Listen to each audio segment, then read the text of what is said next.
আমি দ্রুত গাড়ি চালাতে লাগলাম, কিন্তু এতগুলো গাড়ির সাথে আর পেরে উঠতে পারিনি। আমাদের গাড়িটা চলতে থাকে, আর ওদের কয়েকটা গাড়ি আমাদের গাড়ির সাথে ধাক্কা লাগে, আর গাড়িটা নষ্ট হয়ে যায়। এরই মধ্যে ওদের একটা গাড়ি এসে আমাদের গাড়িতে ধাক্কা দেয়, যার কারণে গাড়িটা কন্ট্রোল হারিয়ে উল্টে যায়। আর আমি আর ইরা দুজনে অনেক আঘাত পাই। অনেক কষ্টে গাড়ি থেকে বের হই, আর ইরাকে বের করি, কিন্তু তখন তার জ্ঞান ছিল না। মনে হয় মাথায় আঘাত লেগে চেঞ্জ হারিয়ে ফেলেছে। ইরাকে কোলে করে একটা জায়গায় বসে ওদের সাথে লড়াই করতে থাকি, একে একে ওদের সবাইকে মেরে আহত করে ফেলি। এদিকে আর জ্ঞান ফিরছে না, সেজন্য গাড়িতে থাকা পানির বোতল খুঁজে ইরার চোখে ছিটিয়ে ওর জ্ঞান ফিরিয়ে আনি। ম্যাডাম, আপনি ঠিক আছেন তো? হ্যাঁ, এখন একটু ঠিক আছি। ওরা কারা ছিল? আমি তো জানি না, তবে চিন্তা করবেন না, ওরা ফাইল নিতে পারেনি। এখন কয়টা বাজে? এই তো ম্যাডাম, 12টা। কি, একটার আগে ক্লায়েন্টদেরকে এই ফাইল দিতে হবে? ম্যাডাম, এখানে তো কোনো গাড়িও নেই, হেঁটে যেতে হবে। ও শিট। হ্যাঁ চলুন, বলে যেই না উঠতে যাবে, আহ আমার পাটা মনে হয় গেল। কিন্তু ম্যাডাম, যাবেন কিভাবে তাহলে? আপনার তো পায়ে অনেক ব্যথা মনে হচ্ছে। তুই আমার বডিগার্ড, তুই কিছু একটা ব্যবস্থা কর তাড়াতাড়ি, যেভাবেই হোক তাড়াতাড়ি আমাদের অফিসে যেতেই হবে। আমি আমি যাক, পেয়ে গেছি। ইরাকে কোলে তুলে নিলাম। তোর সাহস কি করে হয় আমাকে কোলে নেওয়ার? তাড়াতাড়ি আমাকে নামা বলছি, নামা আমাকে। তাহলে আপনি যাবেন কি করে? ও শিট, আমি হাঁটতে পারছি না। সেই জন্যই তো আপনাকে কোলে নিলাম। আমি ইরাকে কোলে করে এরা আব্বুর অফিসে নিয়ে আসি, আর ইরাকে ওর আব্বুর কেবিনে বসিয়ে ডাক্তারকে ফোন দেয়, আর ডক্টর এসে ইরাকে ট্রিটমেন্ট করাচ্ছে। ডক্টর, ভয়ের কোনো কারণ নেই তো? তেমন ভয়ের কোনো কিছু নেই, 2-3 দিনের মধ্যে ঠিক হয়ে যাবে। ধন্যবাদ ডক্টর, আপনি তাহলে এখন আসতে পারেন। ঠিক আছে, আর ওনার খেয়াল রাখবেন। ঠিক আছে ডক্টর। ডক্টর চলে গেল। ম্যাডাম, আপনি বসুন, আমি না হয় ফাইল নিয়ে ভেতরে যাচ্ছি। ঠিক আছে। আমি ফাইল নিয়ে বোর্ডরুমে ঢুকলাম। ঢুকেই, এই নিন স্যার বলে সামনে তাকাতেই তো আমি অবাক। আমার আব্বুর পেয়ে তানু আর আমার আব্বুর সাথে থাকা কয়েকজন লোকও এই বোর্ডে মিটিংয়ে আছে, যাদের সাথে শাহজাহান চৌধুরী মানে আমার আব্বু আমার সাথে ওনাদের পরিচয় করে দিয়েছিল। আমি দেরি না করে শফিকুল ইসলামকে ফাইল দিয়ে মুখে হাত দিয়ে জেনের রুম থেকে বেরোতে যাব, অমনি লোকগুলো ডাক দিল। স্যার, আপনি এখানে? স্যার শব্দটা শুনে আমি কিছুটা ঘাবড়ে যাই। স্যার কথা বলছেন না কেন? দেখুন, আপনাদের কথা ভুল হচ্ছে, আমি আপনাদের স্যার নই, আর না আমি আপনাদেরকে চিনি। কিন্তু আপনাকে দেখতে আমার স্যারের মতো। হয়তো আপনাদের কোথাও দেখার ভুল হচ্ছে। হ্যাঁ স্যার, ওই ছেলেটা তো আমার মেয়ের বডিগার্ড। কি বলছেন আপনি? হ্যাঁ, এই ছেলেটি আজ 2 মাস ধরে আমার এখানে বডিগার্ডের চাকরি করে। আসলে আমাদের স্যারের একটা ছেলে আছে, 2 মাস আগে আলাপ করিয়ে দিয়েছিল, সেজন্য হয়তো চিনতে কোথাও ভুল হচ্ছে। হতেও পারে। ইরার বাবা জিজ্ঞেস করলো ইরা কোথায়, ওকে তো দেখতে পাচ্ছে না। আসলে হয়েছে কি, আমার মেয়ের কিছু হয়নি তো? না তেমন কিছু না, আপনি মিটিংটা শেষ করুন, আমি আপনার কেবিনে অপেক্ষা করছি, ওখানে ম্যাডাম আছে। এদিকে আব্বুর অফিসের লোকগুলো দিকে তাকিয়ে দেখি ওনারা এখনও ভাবছে, সেজন্য আমি এখানে দাঁড়িয়ে না থেকে ইরার কাছে চলে যাই। ম্যাডাম, এখন কেমন লাগছে? অনেক ভালো লাগছে, কিন্তু সেরে উঠতে কিছুদিন সময় লাগবে। বারবার আপনার কাছে আমি ঋণী হয়ে যাচ্ছি। ওভাবে বলবেন না ম্যাডাম, এটা তো আমার দায়িত্ব। তারপরেও এভাবে কিছুক্ষণ কথা বলার পর শফিকুল ইসলাম ওনার কেবিনে ঢুকে পড়ে। এই তো স্যার চলে এসেছে। স্যার, আপনারা কথা বলুন, আমি বাইরে অপেক্ষা করছি। এই বলে রুম থেকে বেরিয়ে ওই লোকগুলোকে খুঁজতে লাগলাম। কিছুক্ষণ খোঁজার পর দেখি ওনারা অফিস থেকে বাইরে হতে যাবে, অমনি আমি পিছন থেকে ওনাদেরকে ডাক দিলাম, এক্সকিউজ মি। আচ্ছা, তোমাকে আমাদের এত চেনা চেনা লাগছে কেন? মনে হয় আগে কোথায় দেখেছি। হ্যাঁ, আপনারা ঠিকই বলেছেন, আমি আপনাদের বসের একমাত্র ছেলে। কিন্তু স্যার, আপনি এই কোম্পানির বডিগার্ডে চাকরি করেন কেন? এই নিয়ে তোমাদের ভাবতে হবে না, আর আজকের পর থেকে কারো সামনে আমাকে স্যার বলবে না, আর আমার পরিচয় কাউকে দেবে না। ওকে। আপনারা এবার আসতে পারেন। এখন হয়তো আপনারা ভাবছেন ওনাদের সাথে কেন কথা বললাম, এর কারণ হচ্ছে পরবর্তীতে যেন কোনো সমস্যা না হয়। ওনাদের বিদায় দিয়ে ইরার কাছে যেতে লাগলাম। কেবিনের কাছে গিয়ে শুনতে পাই ইরার ওর আব্বু কথা বলছে, তাই ভেতরে না ঢুকে দরজায় দাঁড়িয়ে ওদের কথা শুনছে। তোর এই অবস্থা হলো কি করে? আর বলো না আব্বু, ফাইল নিয়ে আসার সময় কতগুলো গাড়ি নিয়ে আমাদের স্ট্রেস করে। বডিগার্ডটা গাড়ির সাথে গাড়ি বাড়ি দিয়ে ওদের কয়েকটা গাড়ি নষ্ট করে, কিন্তু কোথায় থেকে ওদের একটা গাড়ি এসে পেছন থেকে আমাদের গাড়িকে ধাক্কা দেয়, আর আমাদের গাড়িটা বাড়ি খেয়ে ভেঙে যাওয়ার ফলে আমার এই অবস্থা। তারপর কি হলো? এরপর বডিগার্ড আমাকে গাড়ি থেকে বের করে ওদের সাথে লড়াই করে ওদের হারিয়ে আমার কাছে আসে, কিন্তু পায়ের ব্যথার কারণে আমি হাঁটতে পারছি না, সেজন্য বডিগার্ড আমাকে কুলে নিয়ে এখানে নিয়ে আসে। থাক, আর লজ্জা পেতে হবে না, সেটা সত্যি অনেক ভালো।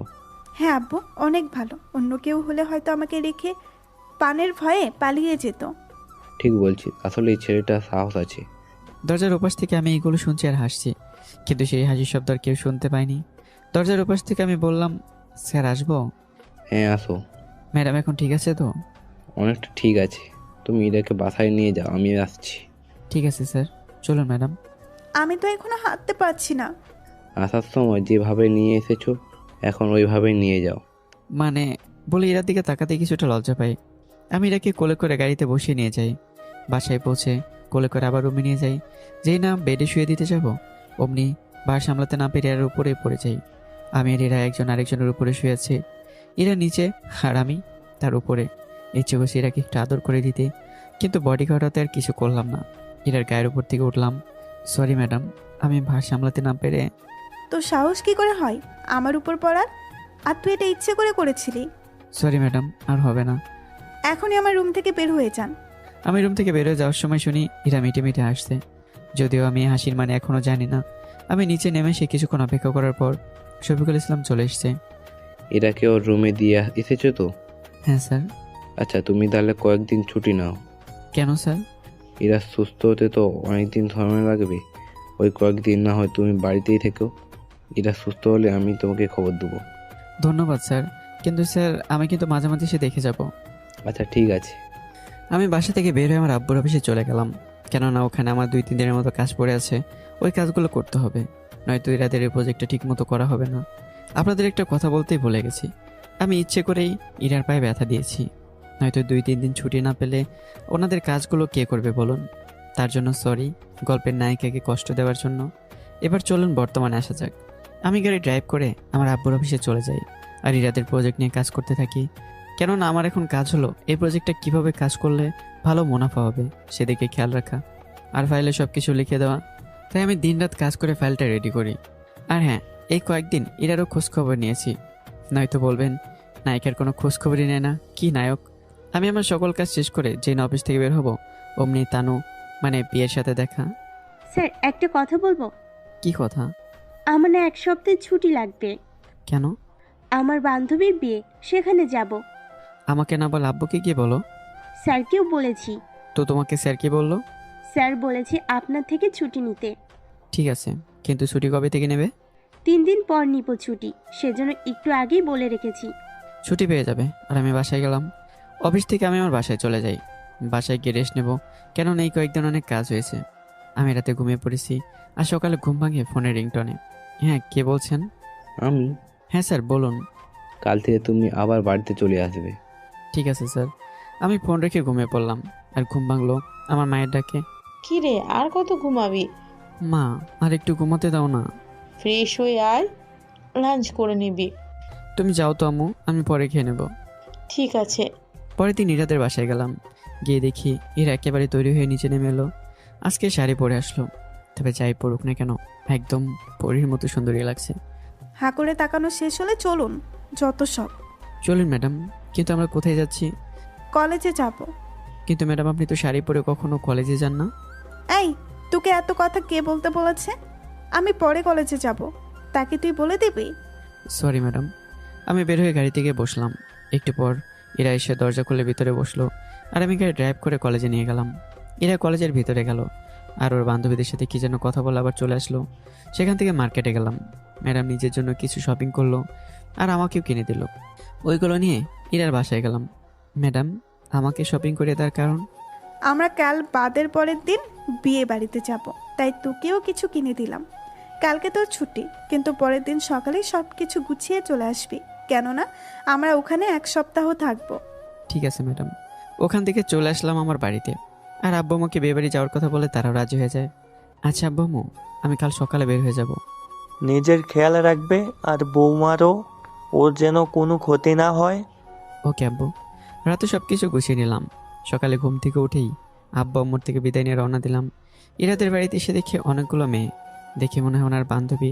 এখান থেকে কয়েকজনকে আমি চিনি। একটু পর ইরা উপরের থেকে নেমে এলো। আজকে শাড়ি পরলো না, জিন্স পরলো আর সাথে একটা কুর্তি। তোরা সবাই এসে গেছিস? সবাই একসাথে বলে উঠলো হ্যাঁ। তাহলে এবার যাওয়া যাক। চলুন ম্যাডাম। গাড়িতে উঠলাম। ইরা আমার সাথে এসে সামনে বসলো। আমি গাড়ি ড্রাইভ করে দীর্ঘ 2 ঘন্টা পর আমরা বিয়ের বাড়িতে এসে পৌঁছালাম। বুঝতেই পারছেন ঢাকা শহরের ব্যস্ত রাস্তাঘাটে কত জ্যাম থাকে। সবাই একে একে গাড়ি থেকে নেমে যাচ্ছে। সবার শেষে আমি নামলাম। আর আমি নেমে তো পড়ে অবাক, কেননা আমি কাকে দেখছি? আর কেউই না, সে হচ্ছে তানু, মানে আমার পেয়ে। আমি মনে মনে ভাবছি ও এখানে কেন? ওই, দাঁড়িয়ে থেকে কি বিড়বিড় করছিস? কিছু না। তাহলে দাঁড়িয়ে না থেকে ভেতরে চল। Okay madam. আমি ভিতরে যাচ্ছি। হঠাৎ তানু বলে উঠলো, স্যার আপনি এখানে কেন? তানুর মুখে স্যার ডাক শুনতে এরা পেছনে তাকালো আর বলল, এই বডিগার্ড, এখানে এভাবে দাঁড়িয়ে পড়লি কেন? আর এই মেয়েটিকে? কেউ না ম্যাডাম, আপনি যান, আমি 5 মিনিটের ভিতরে আসছি। তানু এসে আমাকে বডিগার্ড বলে হাসতে লাগলো। এই, তোমাকে হাসতে কে বলেছে? হ্যাঁ, আর এখানকার কেউ যেন আমার পরিচয় না জানতে পারে। কেন স্যার, জানলে কি কোনো সমস্যা হবে? এই, তোমাকে যা বললাম তাই করবে, নয়তো। ঠিক আছে, বলবো না কাউকে। কিন্তু স্যার, আপনি এখানে কেন এসেছেন? তানুকে সামান্য কিছু কাহিনী বললাম। এবার তো বুঝলে? হ্যাঁ, বুঝলাম, তবে পুরোটা না। আচ্ছা, তুমি এখানে কেন আসছো? আসলে স্যার, যার বিয়ে হচ্ছে সে আমার বান্ধবী, আর এই কারণে আমি ছুটি নিয়েছি। তাহলে এনজয় করো। ঠিক আছে স্যার। আবার স্যার বলছো? সরি, আর বলবো না। আমি আসি, আর নিজের খেয়াল রেখো। তানুর কাছ থেকে সরে আমি বাড়ির ভেতরে গেলাম। বাড়িটা অনেক সুন্দর করে সাজানো, সিঁড়ির পাশে ফুল দিয়ে সাজানো। পুরো বাড়ি শুধু ফুল আর ফুল, মনে হয় কোনো ফুলের বাগানে এসে পড়েছি।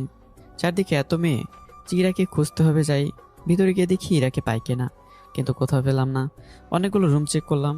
হঠাৎ খুঁজতে খুঁজতে একটা রুমের দরজা খোলা পেয়ে ঢুকতে যাব, দেখলাম ভিতরে ইরা জামা চেঞ্জ করছে। আমাকে দেখে চিৎকার করে উঠলো। আমি চিৎকার করে সাথে সাথে দরজা বন্ধ করে দিয়ে রুমের বাইরে দাঁড়িয়ে থাকলাম। ইরা জামা চেঞ্জ করা শেষ হলে রুমের বাইরে আসে আর বলতে থাকলো, এই, তোর সাহস কি করে হয় রুমে নক না করে ঢোকার? ম্যাডাম আমার কি দোষ? দরজা তো খোলাই ছিল, আর আপনাকে না দেখতে পেয়ে আমি খুঁজতে লাগলাম, আর এখন দেখি আপনি এই ঘরে। তার আগে বল, তুই কিছু দেখিসনি তো? যা দেখেছি। চুপ করে আছিস কেন? সত্যি ম্যাডাম, আমি কিছুই দেখিনি। ব্যাপারটা দামাচাপা দেওয়ার জন্য আমি বলে উঠলাম, ম্যাডাম আমি কোথায় থাকবো? না দেখে থাকলেই ভালো, আর এখানে যে কোনো একটা রুমে গিয়ে থাক, বলে রুমে ঢুকে দরজা বন্ধ করে দিল। আমি অনেক খোঁজাখুঁজি করার পরেও কোনো রুম খালি পেলাম না। সেজন্য মন খারাপ করে ছাদে বসে আছি। ঠিক তখনই তানুর আগমন। কেমন আছেন?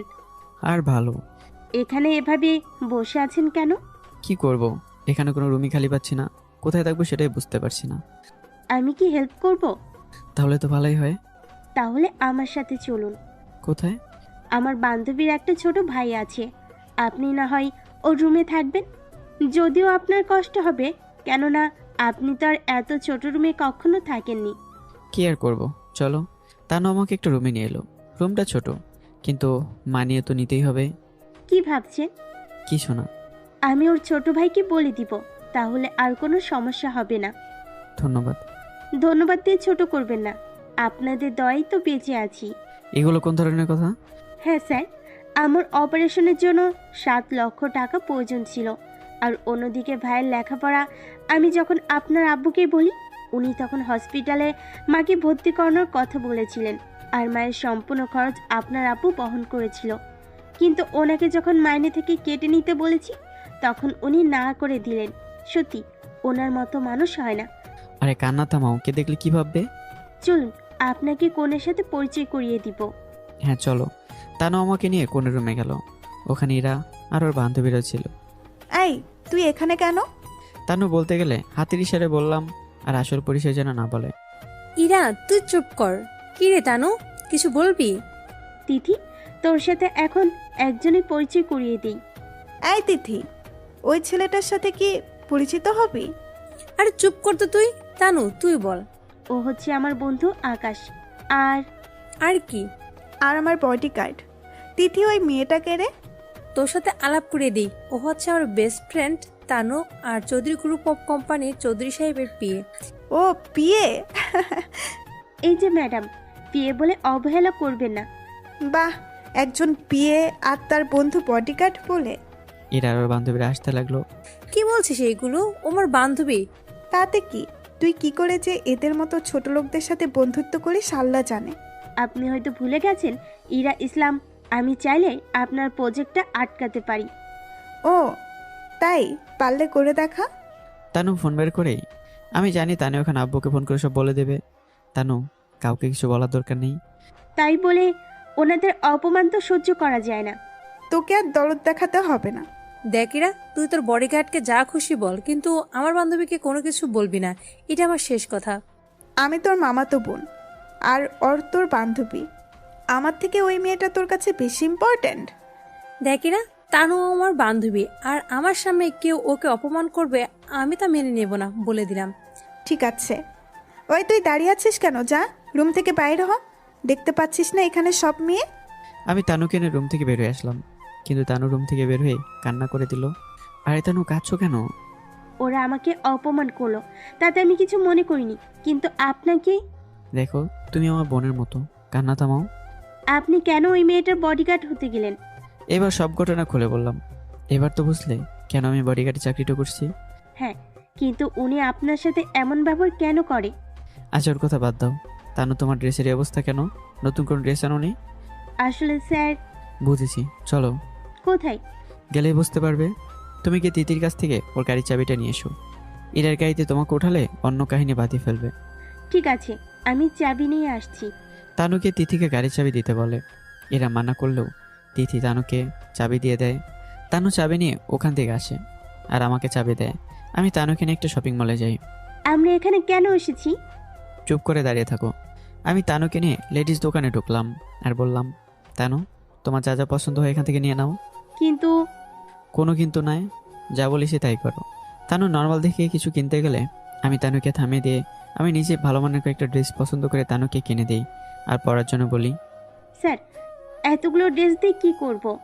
আর এগুলো তো অনেক দামও হবে। শুধু শুধু এতগুলো টাকা নষ্ট করার কি দরকার? যা বলিসি তাই করবে। আর এখন থেকে প্রতিদিন একটা করে ড্রেস এখান থেকে পরবে। তাই বলে এতগুলো টাকা খরচ করবেন? ধরে নাও একজন ভাই তার বোনকে উপহার দিচ্ছে। তানু খুশি হয়ে আমাকে জড়িয়ে ধরে। অনেক রাত হয়েছে, তাড়াতাড়ি তো বাড়িতে ফিরতে হবে। তুই এগুলো নিয়ে কাউন্টারে আয়। আমি ক্যাশ কাউন্টারে গিয়ে বললাম, বিল কত হয়েছে? বললো 3 লক্ষ টাকা। তানু টাকার কথা শুনে মাথায় হাত দেয় আর বলে, এতগুলো জামাই নেবে না, দাম নিয়ে তোকে ভাবতে হবে না। এই বলে আমি আমার ক্রেডিট কার্ড দিয়ে টাকা পেমেন্ট করে দিই আর তানুকে নিয়ে শপিং মল থেকে বের হয়ে আসি। গাড়ি চালিয়ে আবার বাড়িতে ফিরে আসি। নাও, চাবিটা তিথিকে দিয়ে দাও। ঠিক আছে। তানু গাড়ির চাবি নিয়ে তিথিকে দিতে যাবে আর দেখে এরা এখনো বসে আছে আর গল্প করছে। কিছু বলবি? আর কোথায় গিয়েছিলি? এই নে ধর চাবি। শপিং মলে গিয়েছিলাম কিছু ড্রেস কিনতে। ও তাই? তা কি কি কিনলে? মনে হয় ফুটপাত থেকে কিনে আনলে। তোমরা জেনে কি করবে? দেখি না। বলে তানুর হাত থেকে প্যাকেট নিয়ে দেখতে থাকে। বাহ, প্রতিদিন পরার জন্য আলাদা আলাদা ড্রেস, সুন্দর তো। এগুলো কি ফুটপাত থেকে কিনে আনছো নাকি? এটাই বলে উঠল ইরা। তাকে দেখে ড্রেস বের করার সময় ব্যাগ থেকে একটা কাগজ পড়ে গেল।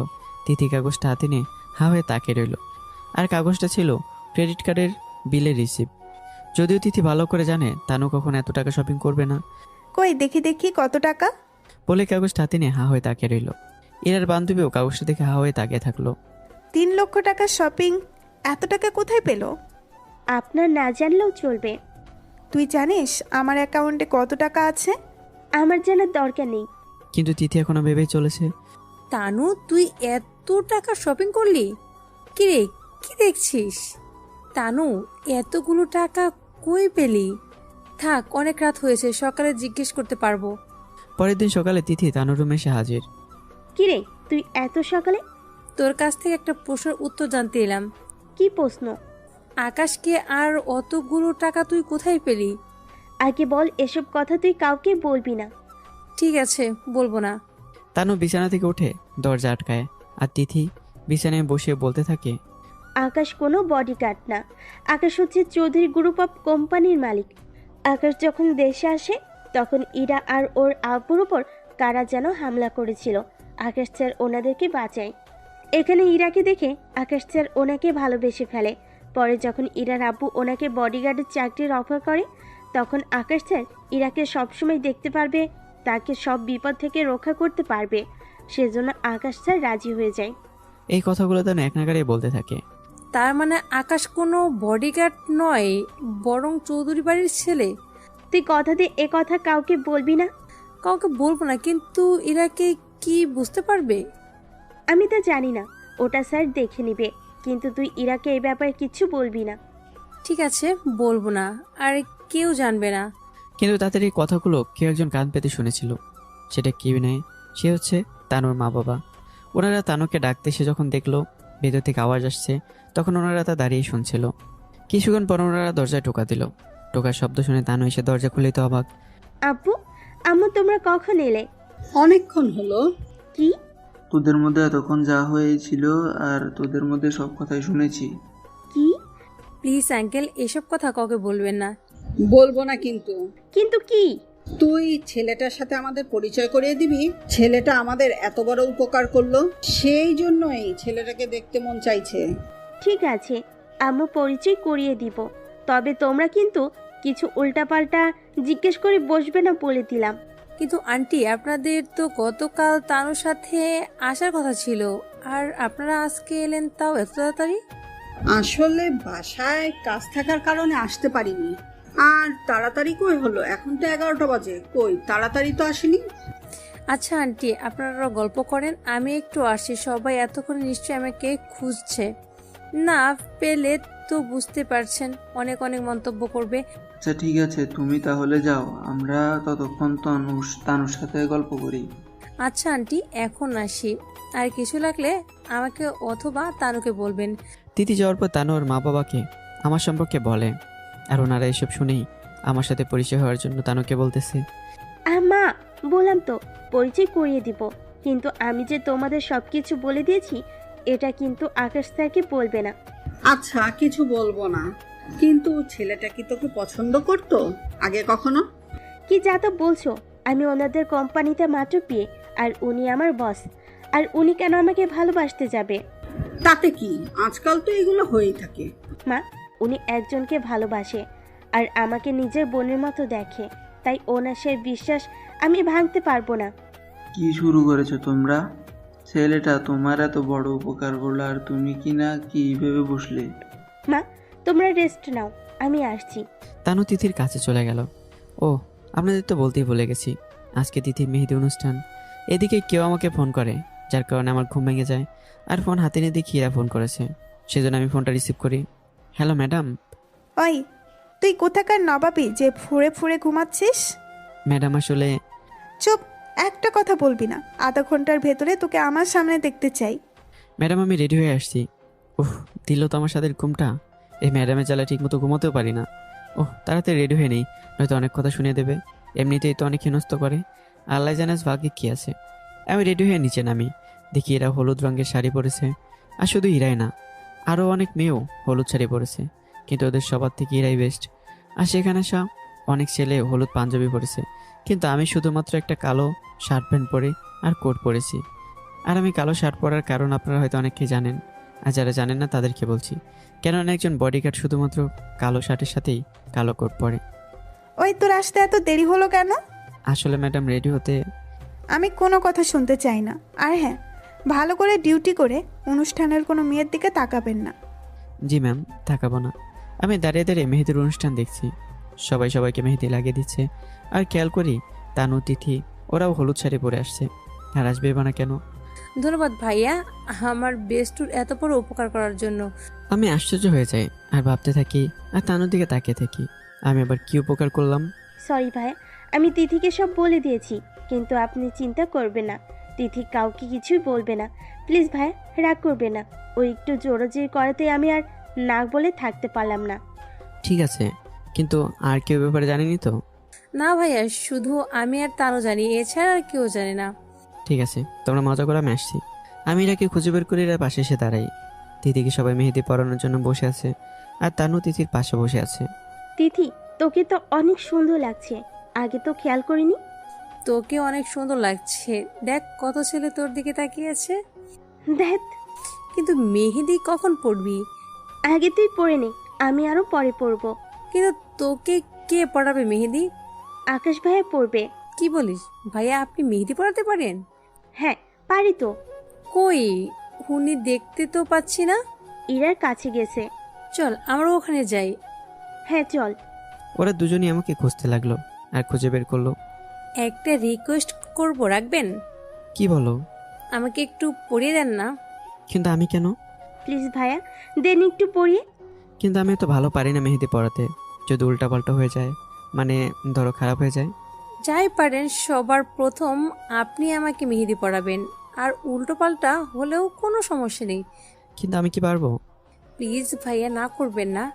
তখন ইরা বলে উঠলো, ওই তিথি, তুই কি পাগল হয়ে গেলি? তুই কিনা ওর কাছ থেকে প্রথম মেহেদি নিবি। যদি সব নষ্ট করে দেয় তখন কি করবি? তাতে কি হয়েছে? নষ্ট হলে আমার হাত হবে। তোর যা ইচ্ছে কর, আমি গেলাম। ইরা মুখ ভার করে রুমের দিকে চলে গেল। আমি মনে মনে ভাবছি, যেখানেই যাক আমার কি। আমি তিতির হাত ধরে মেহেদি পরিয়ে দিই। মেহেদির ডিজাইন এতটাই সুন্দর হয়েছে যে তিতির রাতের মেহেদির ডিজাইন দেখে ওখানে থাকা সব মেয়েরাই আমার কাছে আসে আর বলে আমি যেন তাদের মেহেদি পরিয়ে দিই। আমি কি করব কিছুই ভেবে পাচ্ছি না। তাই এক এক করে সবাইকে মেহেদি পরিয়ে দিই। সবার শেষে তানু আসে। ভাইয়া, আমার কথা তো ভুলে গেলেন। দেখতেই তো পাচ্ছ বোন, এরা সবাই কিভাবে আমাকে ঘিরে রেখেছে। যা হয়েছে সব তোমাদের দোষের কারণে হয়েছে। হয়েছে, এবার আপনার বোনকে পরিয়ে দিন। তানু হাত বাড়িয়ে দিল। আমি তানুর হাতে মেহেদি পরাতে লাগলাম। এদিকে এরা বারান্দা থেকে সবকিছু তাকিয়ে দেখছে আর আগে ফেটে যাচ্ছে। মেহেদি পরানো শেষ। এবার আমি উঠি। আর ইরা ম্যাডামও রাগ করে চলে গেছে। ওনাকে তো খুঁজতে হবে, জানোই তো ওনার অনেক শত্রু। ঠিক আছে ভাইয়া, আমি জানি। আচ্ছা, খুঁজে দেখেন কোথায় আছে। কোত্থেকে তিথি এসে বলে উঠলো, ভাইয়া, আপনি যাকে বিয়ে করবেন সে সত্যি অনেক ভাগ্যবতী হবে। কি যে বলো না তোমরা।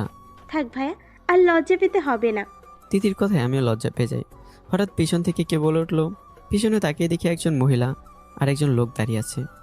আব্বু আম্মু, তোমরা এখানে? ওনারা তোমার বাবা মা? আগে তো পরিচয় করে দাওনি। তোমাদের সঙ্গে তো ওনাদের দেখাই হয়নি যে পরিচয় করে দেব। আসসালামু আলাইকুম আঙ্কেল আন্টি। ওয়ালাইকুম আসসালাম, কিন্তু তোমাকে তো চিনলাম না। কে তুমি? আগে তো কখনো দেখিনি। আসলে আঙ্কেল, আগে তো আমাদের কখনো পরিচয় হয়নি। হ্যাঁ তাই তো। আর তো তানু, তুই তো ওনার কথা আমাকে বলিসনি। তোমার ওনার কথা তো কখন বললাম। ঠিক মতো পরিচয় করিয়ে তো দিবি। কে উনি? উনি হচ্ছে আকাশ স্যার। কি? উনি আকাশ? বাবা, তোমাকে কি বলে যে ধন্যবাদ দিব। তুমি না থাকলে যে কি হতো। কি যে বলেন আঙ্কেল, এটা তো আমার কর্তব্য। আর তানুকে আমি নিজের বোনের মতোই দেখি। তবুও তুমি যা করলে আমার আপন ছেলে হলেও করতে পারতো না? আচ্ছা আব্বু আম্মু, তোমাদের তো পরিচয় হলো, এবার আসো। তানুর আব্বু আম্মুনারা চলে গেছে। তোমার মা বাবাকে বলার কি দরকার ছিল? আসলে তিথিকে বলার সময় বাবা মা সব কথা শুনে ফেলেছিল। তার কেউ শোনেনি তো, নাকি আরো লোকজন জানে? তোমাদের কি একটা কথা পেটে থাকে না?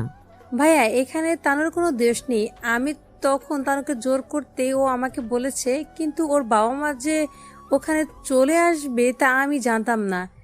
ঠিক আছে, তবে আর কেউ যেন না জানতে পারে, নইলে আমার অনেক ক্ষতি হয়ে যেতে পারে।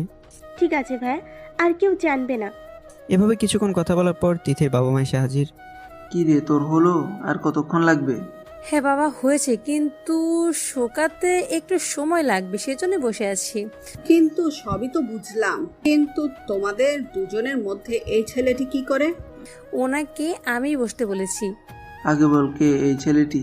ঠিক আছে আব্বু, ওনার সাথে আমি তোমাদের পরিচয় করে দিচ্ছি। এদিকে আমি আর তানু তিথিকে হাতের ইশারায় মানা করে দেই, যাতে আমার আসল পরিচয় না দেয়। কি রে, বলবি তো কে এই ছেলে?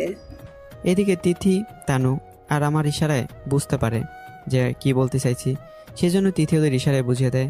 তাহলে পরিচয় করিয়ে দেই, উনিই হচ্ছে আকাশ, ইরার বডিগার্ড আর আমার বড় ভাইয়ের মতো। তোর মাথা ঠিক আছে? একটা বডিগার্ডকে নিজের ভাইয়ের পরিচয় দিচ্ছ? আমি এত কথা জানি না, আমি ওনাকে ভাই বলেই ডাকবো। ঠিক আছে, ডাকো। তোর মেহেদি শুকানো শেষ হলো, এবার খেতে আয়। আর হ্যাঁ আকাশ, তুমিও আসো। ঠিক আছে আন্টি। ওনারা চলে গেল। আমি তিথি আর তানু বসে বসে গল্প করতে লাগলাম। এরই মধ্যেই তিথি তানুকে বলে উঠলো, তানু, এখানে তোর কি কাউকে পছন্দ হয়? কি যা তা বলছি সেগুলো। যা তা বলছি না, পছন্দ হতে বলতে পারিস। আরে থাক না, যখন নেই তখন আর বলে লাভ কি। ঠিক আছে ভাইয়া। এভাবে কথাবার্তা চলছিল। এরই মধ্যে আমার ফোন বেজে উঠলো। আমি ফোনটা হাতে নিয়ে দেখি আমার বাবা ফোন করেছে। আসসালামু আলাইকুম, কেমন আছো আব্বু? ওয়ালাইকুম সালাম, ভালো আছি। তুমি কেমন আছো? এই তো আব্বু, ভালো। তোমাকে একটা কথা বলার দরকার ছিল, সেজন্য ফোন করলাম। কি দরকার? কালকে একটু অফিসে আসতে পারবে? কেন আব্বু? কালকে একটা বোর্ড মিটিং আছে, আর সেখানে তোমাকে থাকতে হবে। তবে বেশি সময় না, 1 ঘন্টা সময় দিলেই হবে। ঠিক আছে আব্বু, আমি কাল সময় মতো চলে আসবো। আর হ্যাঁ, তোমার পিয়ে তানুকে আসতে হবে, আমি ওকে ফোন করে বলে দিব। না থাক আব্বু, তানুকে ফোন করতে হবে না।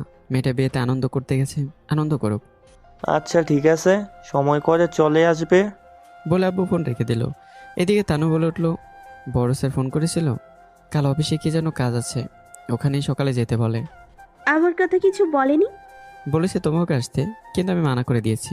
কিন্তু কোনো কিন্তু নাই, তুমি এখানে এসেছো আনন্দ করতে, তাই আমি যাই। আর এর মধ্যে তোমাকে আর অফিসের কোনো কাজের মধ্যে ফেলতে চাই না। স্যার কখন যাবেন? কাল সকালে। বলতে না বলতেই কেউ একজন পিছন থেকে বলে উঠলো, কাল সকালে কে কোথায় যাচ্ছে? তাই আমরা পিছন ফিরে তাকা দিয়ে দেখি ইরা কথাটা বলতে বলতে আসতে লাগলো। ম্যাডাম আপনি এখানে? কেন, আমার কি এখানে আসতে মানা আছে? ঠিক তা নয়। তাহলে? কাল সকালে আমাকে 2 ঘন্টার জন্য ছুটি নিতে হবে। কেন, কোন রাজকার্য করতে যাবেন শুনি? আসলে একটু দরকার ছিল সেজন্য। তুই চলে গেলে তাহলে আমার সিকিউরিটির কি হবে? আপনি চিন্তা করবেন না, আমি সব ব্যবস্থা করে যাব। আচ্ছা ঠিক আছে। তিথি চল, তোকে ফুপি খেতে ডাকছে।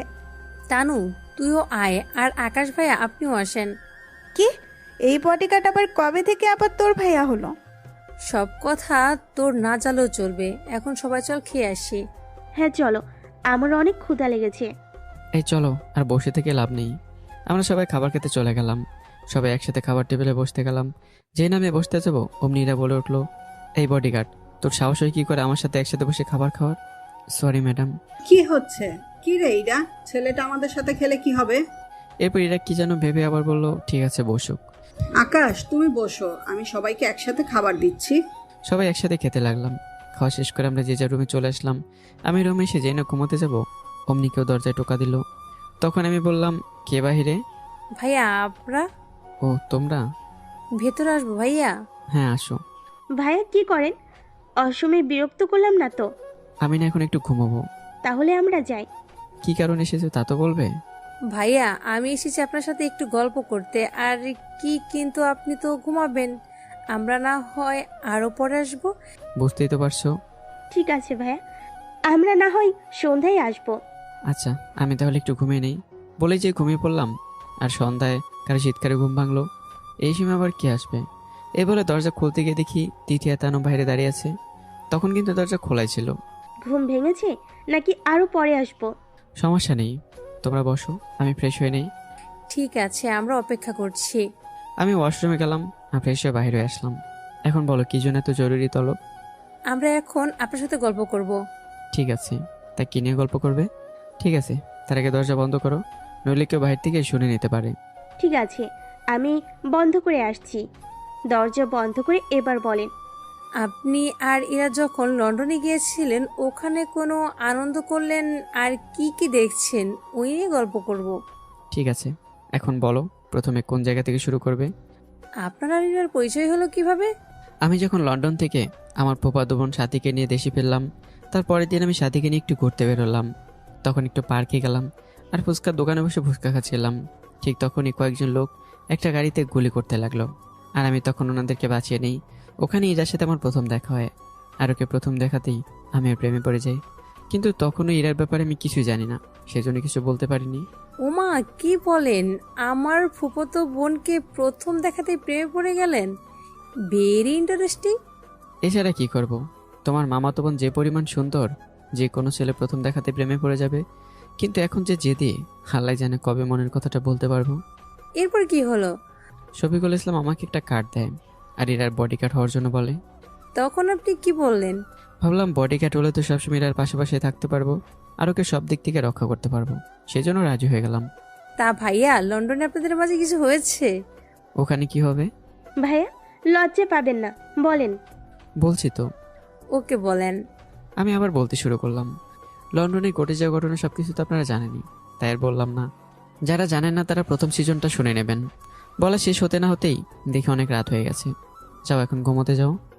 ভাইয়া আপনি এত ভালোবাসেন নাকি, কিন্তু ওকে কথাটা কখন বলবেন? আর ইরা যে পরিমাণ জেদি, দেখেন আবার দেরি করে ফেলবেন না। বলবো সময় করে। ঠিক আছে ভাইয়া, আমরা আসি, আর ডিনার করতে নিচে চলেন। আচ্ছা চলো। আমরা তিনজন একসাথে ডিনার করে নিলাম, কিন্তু ইরাকে ডিনার টেবিলে দেখলাম না। আম্মু, ইরাকে দেখছি না। ও তো অনেক আগেই খেয়ে চলে গেল। ঠিক আছে। সবাই খাওয়া দাওয়া শেষ করে যে যার রুমে ঘুমোতে চলে গেলাম। সকালে ঘুম থেকে উঠে আমি ইরার কাছে যাই। কখন যাবেন? ম্যাডাম আমাকে একটু পরে যেতে হবে। তুই গেলে আমার সিকিউরিটি কে দিবে? আপনি চিন্তা করবেন না, আমি যাওয়ার আগে আপনার সিকিউরিটির ব্যবস্থা করে যাব।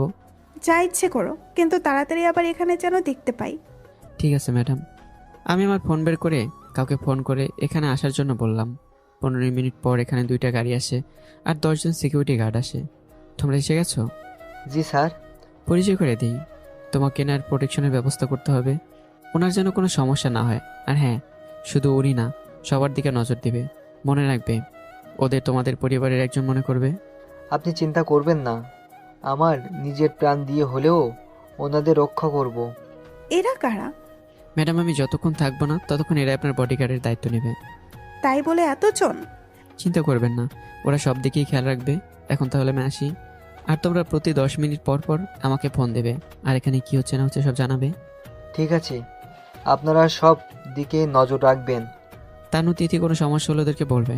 তাহলে এখন আমি আসি বলে আমি গাড়ি নিয়ে আমাদের অফিসে চলে আসলাম। অফিসের ভিতরে ঢুকে আমি তো অবাক, কেননা অফিসের ভিতরে যখন ঢুকতে যাব তখন দেখি এরার বাবা বের হচ্ছে। যদিও না আমাকে দেখেনি, আর কয়েক শত ছেলে মেয়ে লাইন ধরে দাঁড়িয়ে আছে। আমি ভিতরে ঢুকতে যাব তখন একটা ছেলে পিছন থেকে ডাক দেয়, এই যে ভাই, লাইনে না দাঁড়িয়ে ভিতরে ঢুকছেন কেন? লাইনে কেন দাঁড়াবো? আপনি ইন্টারভিউর জন্য আসলেন না? হ্যাঁ। তাহলে লাইনে দাঁড়ান। আমি ছেলেটির কথায় লাইনে দাঁড়ানোর কারণে হয়তো আমি এখনো বুঝতে পারছি না যে কেন আব্বু আমাকে এখানে আসতে বলেছে। তাই আমি দাঁড়িয়ে সবার মন্তব্যগুলো শুনছি। চলুন তাহলে ওদের মন্তব্যগুলো জেনে নেই। আরে ভাই, এই কোম্পানিতে চাকরি হবে বলে মনে হয় না। কেন ভাই? দেখতে তো পারছেন, আজকাল টাকা ছাড়া কি চাকরি মিলে? তাও ঠিক বলেছেন, আজকাল মেধা দিয়ে চাকরি হয় না। সব কোম্পানিগুলো এক না। তারপরও এক হতে কতক্ষণ? ঠিক বলছেন ভাই, হয়তো ভিতরে নিয়ে বলবে, পরে জানাবে। হ্যাঁ ভাই, পরে জানানোর কথা বলে নিজেদের লোকদেরই চাকরিতে রাখবে। হ্যাঁ ভাই, এইসব ইন্টারভিউ তো শুধু নাম করার জন্য। আপনারা একটু চুপ করবেন? ওদের সবার কথায় আমি সামনে তাকাই। সবার উদ্দেশ্যে বলে উঠল, যখন আপনারা সবাই জানেন যে কোম্পানিতে ঘুষ আর নিজের লোক ছাড়া কোম্পানিগুলোতে এমপ্লয়ি নিবে না, তাহলে আপনারা কেন আসছেন ইন্টারভিউ দিতে? সবসময় এটা ভাববেন, আমি যদি এই কোম্পানিতে চাকরি পাই তাহলে আমি এই কোম্পানির জন্য কি করতে পারবো, সবসময় এটা ভাববেন। কিন্তু এনারা ইন্টারভিউ কখন নিবে সেই কখন থেকে দাঁড়িয়ে আছি। মেয়েটা কথা শেষ না হতেই আমি লাইন থেকে বের হয়ে মেয়েটাকে দেখি। আমি ভাবি মেয়েটা তো ঠিকই বলেছে, যদি আমার কোম্পানিতে ট্যালেন্ট লোক নেওয়া হয়। তাই আমি লাইন থেকে বের হয়ে ম্যানেজিং ডিরেক্টরের রুমে ফোন করে আর আজকে ইন্টারভিউ নিতে আসা সকল লোককে একটা রুমে যেতে বললাম। ওখানে একসাথে সবার ইন্টারভিউ নেওয়া হবে, সেজন্য সবাই একটা রুমে চলে যায় আর সবাই গিয়ে ওখানে বসে পড়ে। একজন লোক এসে তাদেরকে বলে, আপনাদের আর মাত্র 5 মিনিট পর ইন্টারভিউ নেওয়া হবে বলে লোকটি চলে যায়। আমি এখান থেকে একটা মেয়েকে সিলেক্ট করি। আপনারা হয়তো বুঝতে পেরেছেন আমি কার কথা বলছি, আর যদিও না বুঝে থাকেন তাহলে আবারও বলছি, ওই 10 নম্বরের মেয়েটি। আপনাদের ইন্টারভিউ নেওয়া শেষ? সামনে বসে থাকা একটা লোক দাঁড়িয়ে থেকে বলল, কখন আমাদের ইন্টারভিউ নেওয়া হলো? আপনারা যখন লাইনে দাঁড়িয়েছিলেন তখন। মিথ্যা বলছেন, আপনারা আমাদের মধ্যে তো কেউ ইন্টারভিউ দিতে যায়নি, তাহলে আপনারা ইন্টারভিউ নিলেন কখন? দেখুন, এই ব্যাপারে আমি কিছু বলতে পারবো না। আপনাদের যা বলার আমাদের স্যারকে বলবেন। তাহলে ডাকুন আপনার স্যারকে, আমরা জানতে চাই উনি ইন্টারভিউ নিলেন কিভাবে। আপনারা বসুন, উনি এখনই এসে পড়বে। একটুবার আমি রুমে আসি। আমাকে দেখেই ওদের মতো অনেকে অবাক হয়ে, কেননা ওদের মতো অনেকে জানে আমি ওদের মতো এখানে চাকরির জন্য এসেছি। কিছু লোক বলে উঠলো, আরে উনিও তো আমাদের মতো ইন্টারভিউ দিতে এসেছে, তাহলে কি আপনারা ওনাকে চাকরি দিয়েছেন? আপনারা ভুল করছেন, উনি এই কোম্পানিতে চাকরির জন্য আসেনি, বরং চাকরি দিতে এসেছে। উনি হচ্ছে এই কোম্পানির চেয়ারম্যান। কি বলছেন কি আপনি? হ্যাঁ, আমি ঠিকই বলছি। আর উনি তখন আপনাদের সাথে দাঁড়িয়ে থেকে আপনার ইন্টারভিউ নিয়েছে। কিন্তু উনি তো আমাদের কিছু জিজ্ঞাসা করেনি। এই ব্যাপারে আমি কিছু জানি না। এদিকে সবাই ওদের আগ্রহ নিয়ে বসে আছে। সবার দৃষ্টি এখন আমার দিকে। আমার হাতে বেশি সময় নেই, তাই আমি আজকে যাকে আমার কোম্পানিতে সিলেক্ট করেছি তার নাম হলো শাহিনা। স্যার, আপনি আমাদের কেন সিলেক্ট করলেন না? কারণ তোমরা অনেক কিছু বলেছো, কিন্তু মেয়েটি শুধু এটাই বলেছে যে ও যদি এই কোম্পানিতে চাকরি পেয়ে থাকে তাহলে এই কোম্পানির জন্য কী কী করতে পারবে। So congress Sabina. ধন্যবাদ স্যার। ঠিক আছে, আর ম্যানেজার সাহেব ওকে অ্যাপয়েন্টমেন্ট লেটার দিয়ে দিবেন আর এদের সবাইকে যেতে পারেন। আর হ্যাঁ, আজকে যারা এই কোম্পানিতে চাকরির জন্য এসেছে তারা যেন আর কখনো এই কোম্পানিতে অ্যাপ্লাই না করতে পারে, সেজন্য ওদের অ্যাপ্লাই ব্লক করে দেবেন। এইসব কথা বলেই আমি বের হয়ে আমার আব্বুর সাথে দেখা করি। ইন্টারভিউ নেওয়া শেষ হলো? হ্যাঁ আব্বু। কয়জনকে সিলেক্ট করলে? একজনকে। শুধু একজনকে কেন? আর বাকিরা কি করেছে? তুমি হয়তো জানো আব্বু, আমি এমনিতেই কোনো কাজ করি না। আমার দেরি হয়ে গেছে, এবার আসি বলে আমি অফিস থেকে বের হয়ে আসি আর গাড়ি করে তিথিদের বাড়িতে চলে যাই। আর সবকটা সিকিউরিটিকে যেতে বললাম, ওরাও চলে গেল।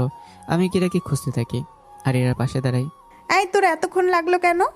সরি ম্যাডাম, একটু দেরি হয়ে গেছে। আর একটা কথাও বলবি না। আমি এখনো চুপ করে আছি। এদিকে তিথি বলে উঠেছে, কি হচ্ছে এরা? উনি তোমার সিকিউরিটি সব ব্যবস্থা করেই গেছে, তাহলে এভাবে এসব ব্যবহার করার কি দরকার? থাক, তোকে আর ওর হয়ে সাফাই গাইতে হবে না। এই মেয়ে, তোমার এত দেমাগ কিসে? কাউকে মানুষ বলে কি মনে করো না? তিথি, তোর বান্ধবীকে থামতে বল। তোর বান্ধবী কিন্তু আমাকে রীতিমতো অপমান করছে, আর এরকম হতে থাকলে আমি এই বিয়ে বাড়ি থেকে চলে যাব। দেখ, এমনটা করিস না। আমি ওর হয়ে তোর কাছে মাপ চাইছি, তবুও তুই যাস না। আব্বু আমার শুনতে পেলে অনেক কষ্ট পাবে। ঠিক আছে, যাব না, কিন্তু তোর বান্ধবীকে সাবধান করে দিবি। স্যার, কোথায় গিয়েছিলেন? অফিসে কিছু লোক নিয়োগ দিয়েছিলাম, ওখানে ইন্টারভিউ নিতে গিয়েছিলাম। ওখানকার সব কাজ শেষ করে এখন আসলাম। ভাইয়া, আমার একটা উপকার করতে পারবেন? দেখো, তুমি আমার বোনের মতো, কি করতে হবে বলো? আমার একটা বন্ধু আছে, মাস্টার পাস করে এখনো বেকার ঘুরছে। ঘুষ না দেওয়ার কারণে চাকরি হচ্ছে না, তাই আপনি যদি একটু... ও, বুঝতে পেরেছি এই ব্যাপার। ডাকো তাকে, আমি একটু কথা বলি। তিথি আমাদের পিছনে থেকেও একটা ছেলেকে ডাক দেয়। কি রে তিথি, আমাকে ডেকেছিলি? আর এনাদের তো আগে কখনো দেখিনি। হ্যাঁ, পরিচয় করিয়ে দেই ভাইয়া, ও হচ্ছে রাকিব, তানু মতো আমার ফ্রেন্ড। হ্যালো ভাইয়া, কেমন আছেন? আলহামদুলিল্লাহ ভালো, তুমি? আলহামদুলিল্লাহ ভালো ভাইয়া। আপনি কে তো চিনলাম না। উনি হচ্ছে... আমি তিথিকে থামিয়ে দিয়ে, তোমার নাকি চাকরির প্রয়োজন? হ্যাঁ, কিন্তু টাকার অভাবে ঘুষ না দেওয়ার কারণে কোথাও চাকরি হয়নি। ঠিক আছে, এই নাও কার্ড, আর এখন এই ঠিকানায় তোমার সব সার্টিফিকেট নিয়ে যাও। আর এই নাও আমার নাম্বার, ওখানে রিসেপশনে গিয়ে আমাকে ফোন দেবে। ভাইয়া, আপনার পরিচয়? তোমার না জানলেও চলবে। আচ্ছা ভাইয়া, আপনার বারটা দেন। আমি তাকে নাম্বার দিলাম আর বললাম, তাড়াতাড়ি যাও। আর যেভাবে বলেছি ওখানে গিয়ে কিন্তু আমাকে ফোন করতে ভুলবে না। আর অফিসে ঢুকতে কোনো সমস্যা হলে অবশ্যই আমাকে জানাবে। ঠিক আছে, আমি তাহলে এখন আসি। তিথি, তাহলে আমি যাই। সাবধানে যাবি। ঠিক আছে। সত্যি ভাইয়া, আপনি আজকে ওর জন্য যা করলেন, ওর অভাবের সংসার। তুই কিন্তু চিন্তা করিস না, দেখবি ওই ছেলেটির চাকরি হয়ে যাবে। তাই যেন হয়। এইদিকে রাকিব আমাদের ঠিকানা নিয়ে যায়, কিন্তু অফিসের গেট দিয়ে তাকে ঢুকতে দিচ্ছে না। একটু আগেই ইন্টারভিউ শেষ হয়ে গেল, এখন আর কাউকেই ঢুকতে দিতে পারি না। ম্যানেজারের অর্ডার আছে। চলে আসতে যাব, তখনই আকাশের কথা মনে পড়ে আর আকাশকে ফোন করি। হ্যালো, কে বলছেন? আমি রাফি। কয়েক ঘন্টা আগে আপনি ইন্টারভিউ দিতে পাঠিয়েছেন, কিন্তু আমাকে তো ভিতরে ঢুকতে দিচ্ছে না। ওদের কাছে ফোনটা দাও।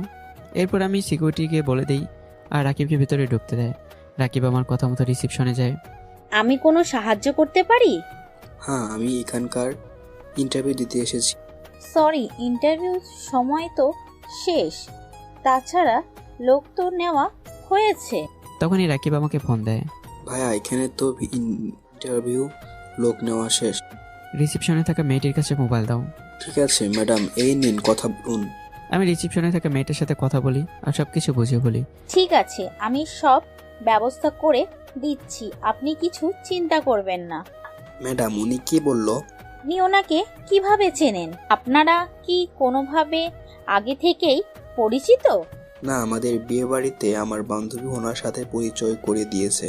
আচ্ছা, আপনি এখানে বসুন, আমি ম্যানেজারের সাথে কথা বলে আসছি।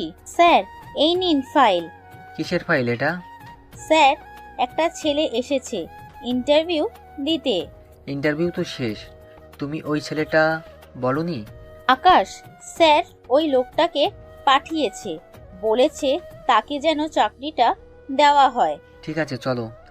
ম্যানেজার রাকিবের কাছে যায় আর রাকিবকে বলে, তুমি কে রাকিব? জি স্যার। স্যার যখন তোমাকে পাঠিয়েছে তখন আমি আর সেখানে কি করব? তুমি কালকে এসো, অ্যাপয়েন্টমেন্ট লেটারটা নিয়ে যেও।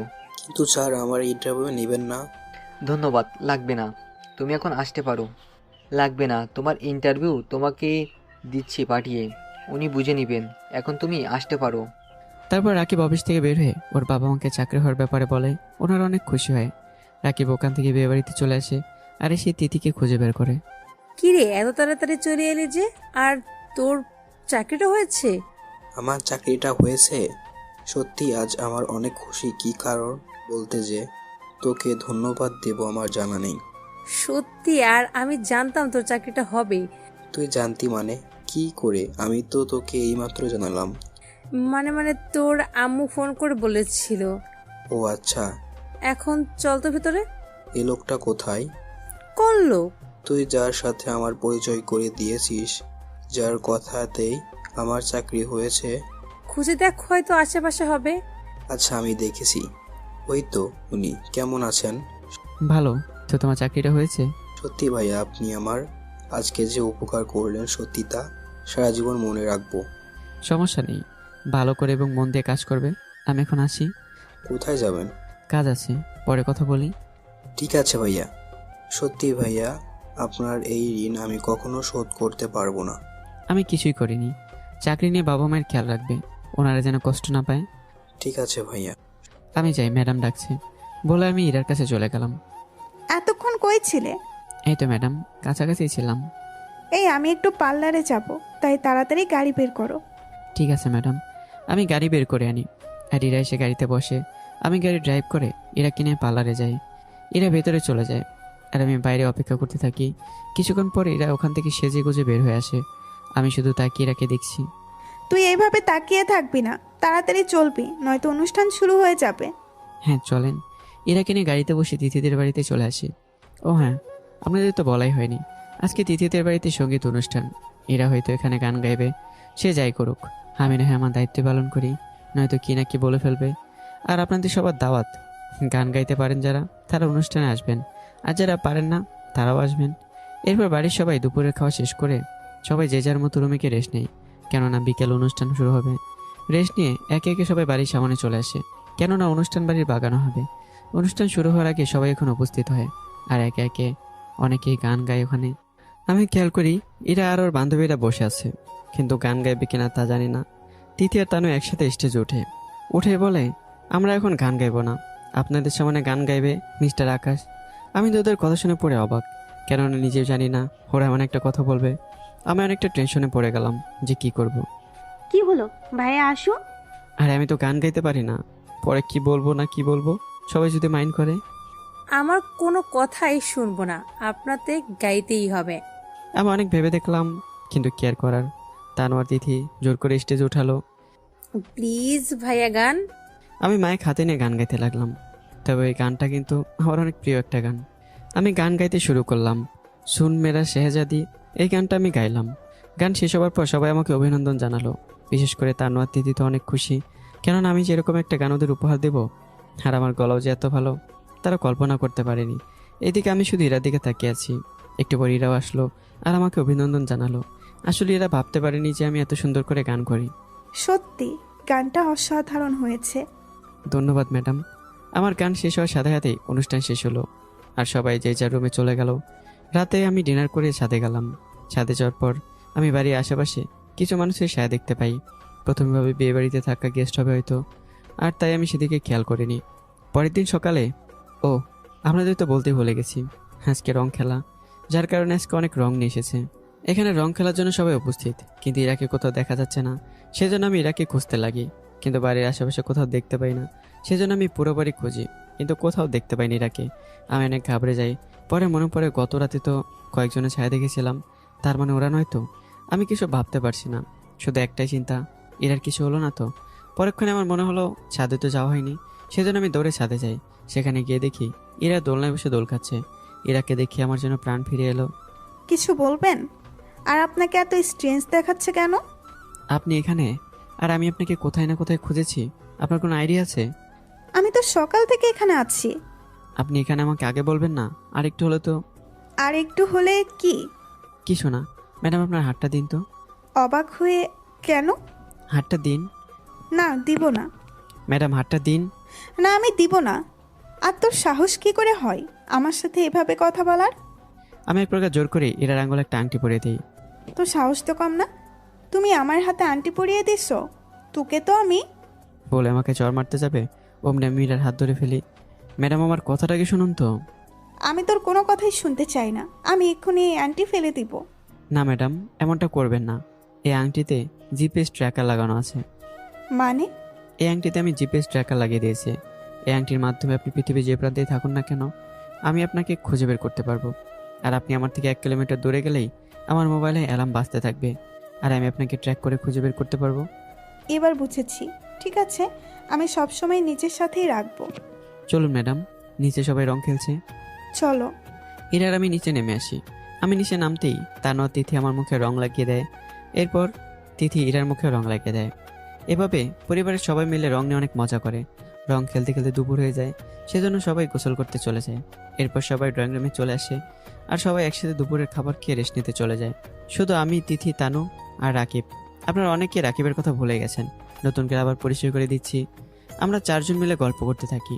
সত্যি ভাইয়া, চৌধুরী অফিসে আপনার জন্য আমার চাকরিটা হলো। চাকরি পেলে তো হবে না, মন দিয়ে কাজ করতে হবে। অবশ্যই করব, কিন্তু ভাইয়া আপনি কি ওই অফিসে কাজ করেন? কেন ভালো তো? আসলে আপনি ওনাদের সাথে কথা বলার পর ওনারা নিয়ে ম্যানেজারের রুমে যায়, আর ম্যানেজার পর্যন্ত চলে আসে আমার কাছে। তা তোমার কোনো অসুবিধা হয়নি তো? এবার বলুন না, আপনি ওই কোম্পানির কি হন? ওই কোম্পানির মালিকের ছেলে আমার ফ্রেন্ড, সেজন্য আমার চাকরিটা দিতে সুবিধা হলো। ও তাই বলেন। এইদিকে আমার কথা শুনে তানোর তিথি মিটিমিটি করে হাসছে। এ তিথি, কালকে কি? কাল হচ্ছে আমার হলুদ সন্ধ্যায়। আরে পাগলি, কাঁদছিস কেন? আমরা আছি তো। তোদের ছেড়ে যেতে মন চাচ্ছে না বলে তানকে জড়িয়ে ধরে কাঁদতে লাগলো। কাঁদিস না, দেখ সবাইকে তো একদিন চলে যেতে হবে। এ তিথি, কাঁদিস না, চল, অনেক রাত হয়েছে। আমাকে কাল আবার অফিসে জয়েন হতে হবে। আমি হয়তো তোর বিয়েটা দেখতে পারবো না।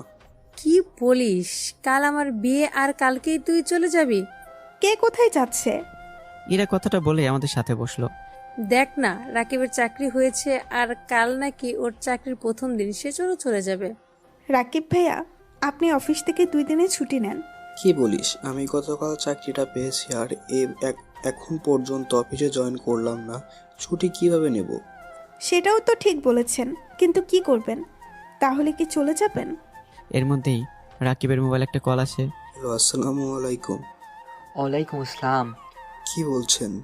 আমি Chowdhury group of company manager বলছি। হ্যালো স্যার, আপনি কেন ফোন করতে গেলেন? আপনাকে অফিস থেকে 3 দিনের ছুটি দেওয়া হয়েছে, তাই আপনি 3 দিন পর এসে জয়েন করবেন। ধন্যবাদ স্যার। কি রে, কাল ফোন?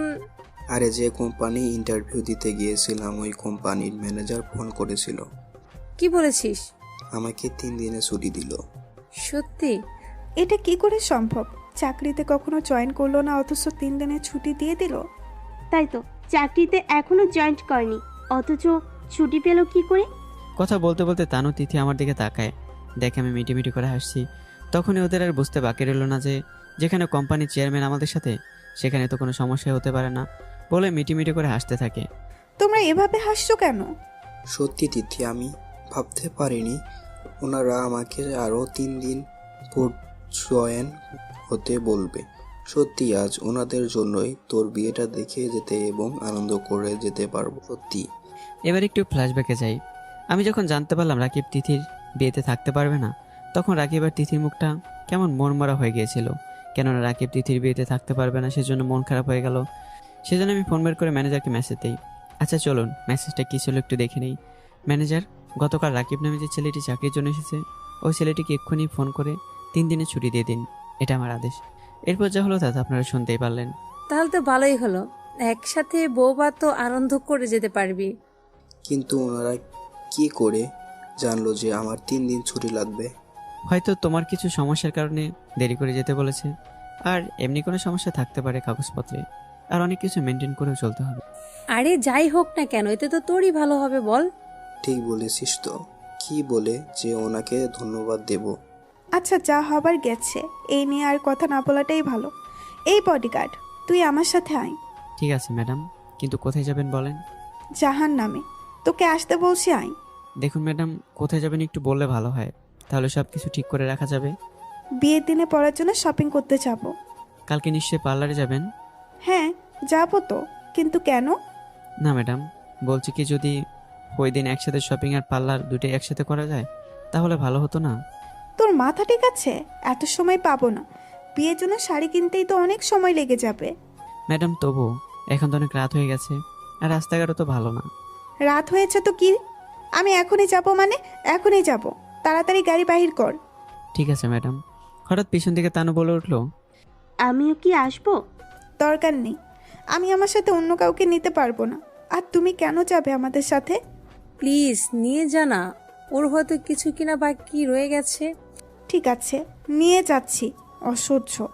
তানু, তুই কেন যাবি? আসলে আমার কিছু জিনিস লাগবে, সেজন্য। আচ্ছা, সাবধানে যা। এদিকে আমি গাড়ির কাছে অপেক্ষা করি, আর দেখি তানু আর ইরা দুজনে আসছে। আমি কোনো প্রশ্ন না করে গাড়ির দরজা খুলে দিলাম। এরা পিছনে সিটে গিয়ে বসলো, আর তানু এসে সামনে বসলো। তানু, তুমি সামনে কেন বসছো? এমনি। পেছনে এসে বসো। কেন? আসতে বলছি, আসো। তানু দরজা খুলে পিছনের সিটে এসে বসে, আর আমি ওদের দুজনকেই শপিং মলে নিয়ে যাই আর একটা মার্কেটের সামনে নিয়ে আসি। ম্যাডাম আপনারা ভিতরে যান, আমি গাড়ি পার্ক করে আসি। ঠিক আছে, তবে তাড়াতাড়ি আসবি। ঠিক আছে। আমি গাড়ি নিয়ে পার্কিং এরিয়াতে ঢুকে যাই, আর গাড়ি পার্ক করে এসে দেখি এরা তানু ওরা কি মার্কেটের সামনে নেই।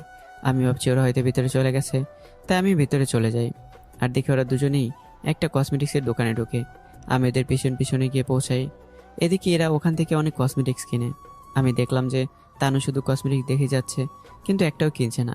সেজন্য আমি কি তানুর কাছে যাই। তানু, কোনো সমস্যা? হ্যাঁ, এগুলো তো অনেক দামি, আমি না হয় অন্য আরেকটা সস্তার দোকান থেকে কিনে নিব। এখান থেকে কেন? যা টাকা লাগবে আমি পে করব। কিন্তু ভাইয়া। কোনো কিন্তু নাই। আমি কি আমার বোনটার জন্য এতটুকু করতে পারবো না? আচ্ছা ঠিক আছে, কিনতেছি। তানু আর এরা দোকান থেকে কসমেটিক্স কিনলো। এরা নিজের সাথে তানুর কসমেটিক্সের দাম দিয়ে দিল। এটা দেখে তানু তো অবাক, কেননা যেখানে এরা ঠিকমতো তানুর সাথে কথাই বলে না, সেখানে তানুকে কসমেটিক্সও কিনে দিচ্ছে। কসমেটিক্স কেনা শেষ হলে ওদিনের শাড়ির দোকানে ঢুকলাম। তানু, তোমার কাছে তো শাড়ি কেনার টাকা হবে না। আচ্ছা ঠিক আছে, আমি টাকা দিয়ে দিব, তুমি দেখো কোনটা পছন্দ হয়। ঠিক আছে। তানু আর এরা অনেকগুলো শাড়ি দেখতে লাগলো। এরা তানু শাড়ি পছন্দ করে ট্রায়াল রুমে গিয়ে চেঞ্জ করে। এভাবে 7-8টা শাড়ি ট্রায়াল করতে ওদের প্রায় 2 ঘন্টা সময় লাগলো। একটু পর দুজন দুটো শাড়ি পছন্দ করলো। এইদিকে আমি তো বসে বসে ওদের শাড়ি কেনা দেখতে লাগলাম, আর মনে মনে ভাবছি একটা শাড়ি পছন্দ করতে এতক্ষণ লাগালো, একে তো বিয়ে করলে আমার 12টা বাজিয়ে দেবে। আল্লাহ, মেয়েদেরকে যে খিদে বানাইছে। ওদের নিয়ে যদি শপিং করতে চাই তাহলে তো অনেক সময় লেগে যাবে। এগুলো আমি গালে হাত দিয়ে ভাবতে থাকি। ভাইয়া, আমাদের কেনাকাটা শেষ, এবার চলো। ম্যাডাম কোথায়? ওই তো আসছে। এই যে ম্যানেজার, এগুলো প্যাক করে দিন, আর এই নিন কার্ড, এখান থেকে ফ্রান্স করে রেখে দিন। তাহলে এবার চলুন। ব্যাগগুলো কে নিয়ে যাবে? সরি ম্যাডাম, আমি নিচ্ছি। বলে এরার ব্যাগগুলো আমি হাতে নিয়ে মার্কেট থেকে বের হব, সাথে সাথেই এরার ডাক। খিদে পেয়েছে, এখান থেকে খেয়ে যাই, আর অনেক রাত হয়েছে, সবাই হয়তো ঘুমিয়ে পড়ছে। আসলে আমারও খিদে পেয়েছে, তবে খাবারের বিলটা কিন্তু আমি দিব। ঠিক আছে? ঠিক আছে, চলো। আমি, ইরা, তানু আমরা তিনজনেই ওখানকার একটা ক্যান্টিনে বসে খেয়ে নিলাম। আর তানু আর ইরা তো পকপক করেই যাচ্ছে। খাওয়া শেষ হলে আমরা তিনজন একসাথে বের হলাম। ম্যাডাম, আপনার এখানে দাঁড়ান, আমি গাড়ি নিয়ে আসছি। ঠিক আছে, কিন্তু তাড়াতাড়ি আসবি, দেরি যেন না হয়। ঠিক আছে ম্যাডাম। এদিকে আমি গাড়ির কাছে আসতেই ওখানে আমার এক বন্ধুর সাথে দেখা হয়। আমি আমার বন্ধুর সাথে কথা বলতে বলতে অনেকটা সময় পার হয়ে যায়, সেদিকে আমার কোনো খেয়াল নেই। হঠাৎই আমার মোবাইলে অ্যালার্ম বেজে উঠলো। আমি মোবাইলটা হাতে নিই আর আমার বন্ধুকে বিদায় দিয়ে মার্কেটের সামনে আসি, যেখানে ইরা তানু দাঁড়িয়েছিল। কিন্তু আমি ওদের কোথাও দেখতে পেলাম না। আসলে আমার মোবাইলে সিকিউরিটি অ্যালার্ম বাজতেই আমি বুঝে গেছি যে কেউ ওদেরকে নিয়ে গেছে। আমি ইরাকে ফোন দেই, কিন্তু এরার ফোন বন্ধ পাচ্ছি। আর কল কেটে তানুকে ফোন দেই, কিন্তু তানুর ফোনও বন্ধ। সেজন্য আমি আমার ফোনে স্যাটেলাইটে গিয়ে ইরার লোকেশন দেখাচ্ছে একটা জঙ্গলের ভেতরে। সেজন্য আমি দেরি না করে গাড়ি নিয়ে জঙ্গলের দিকে চলে যাই। আর ওখানে গিয়ে দেখি অনেক লোক বন্দুক হাতে দাঁড়িয়ে আছে, আর ওদের পিছনে একটা বাড়ি দেখতে পাচ্ছি। আর মোবাইলে স্যাটেলাইটে দেখি ওই বাড়িটার লোকেশন দেখাচ্ছে। সেজন্য আমি পুলিশকে ফোন করে এখানে আসতে বলি। এভাবে 20 মিনিট পর পুলিশ আসে। আপনি ফোন করেছেন? হ্যাঁ। আপনি কি করে জানেন ওরা আপনার ম্যাডামকে আর একটা মেয়েকে এখানে নিয়ে এসেছে? আসলে আমার ম্যাডামের হাতে আংটির মধ্যে ট্র্যাকিং সিস্টেম চালু আছে। ওটা শুধুমাত্র আমি আর আমার ম্যাডাম জানে, আর কেউই জানে না। ঠিক আছে, আপনি চিন্তা করবেন না, আমরা আপনার ম্যাডামকে আর এই মেয়েকে এখান থেকে উদ্ধার করবই। এরপর পুলিশ ওনাদের কাজ করতে থাকে। ওনারা আস্তে আস্তে ওই লোকগুলোকে অ্যারেস্ট করে, আর আমরা ভেতরে বাংলোর মধ্যে ঢুকে যাই। ওখানে আমরা ঢুকে লুকিয়ে পড়ি, আর দেখি ওরা তানুকে আর ইরাকে একটা চেয়ারে বসিয়ে রাখছে। কিন্তু ওরা ইরা তানুকে কোনো মারধর করেনি, এমনকি ইরা তানুকে বেঁধেও রাখেনি। এটা দেখে আমি আর পুলিশ অফিসার অনেকটা অবাক হয়েছি। এই প্রথম দেখলাম কেউ কিডন্যাপ করে এভাবে বেঁধে না রেখেছে। সেসব পরে ভাবা যাবে, আগে তো তানোয়ার ম্যাডামকে উদ্ধার করতে হবে। পুলিশের মধ্যে আর ওই লোকদের মধ্যে অনেক গোলাগুলি হয়, এতে কয়েকজন পুলিশ আহত হলেও ওই গুন্ডাগুলোর মধ্যে অনেককেই গ্রেপ্তার করতে পেরেছে। ম্যাডাম, তানু ঠিক আছেন তো? হ্যাঁ ঠিক আছে, কিন্তু ওরা আমাকে কিডন্যাপ করেছিল কেন? তা তো আমি জানি না, পুলিশ তদন্ত করে দেখবে। ঠিক আছে চলুন, বিয়ে বাড়িতে চলুন। তানু তো কিছু হয়নি তো?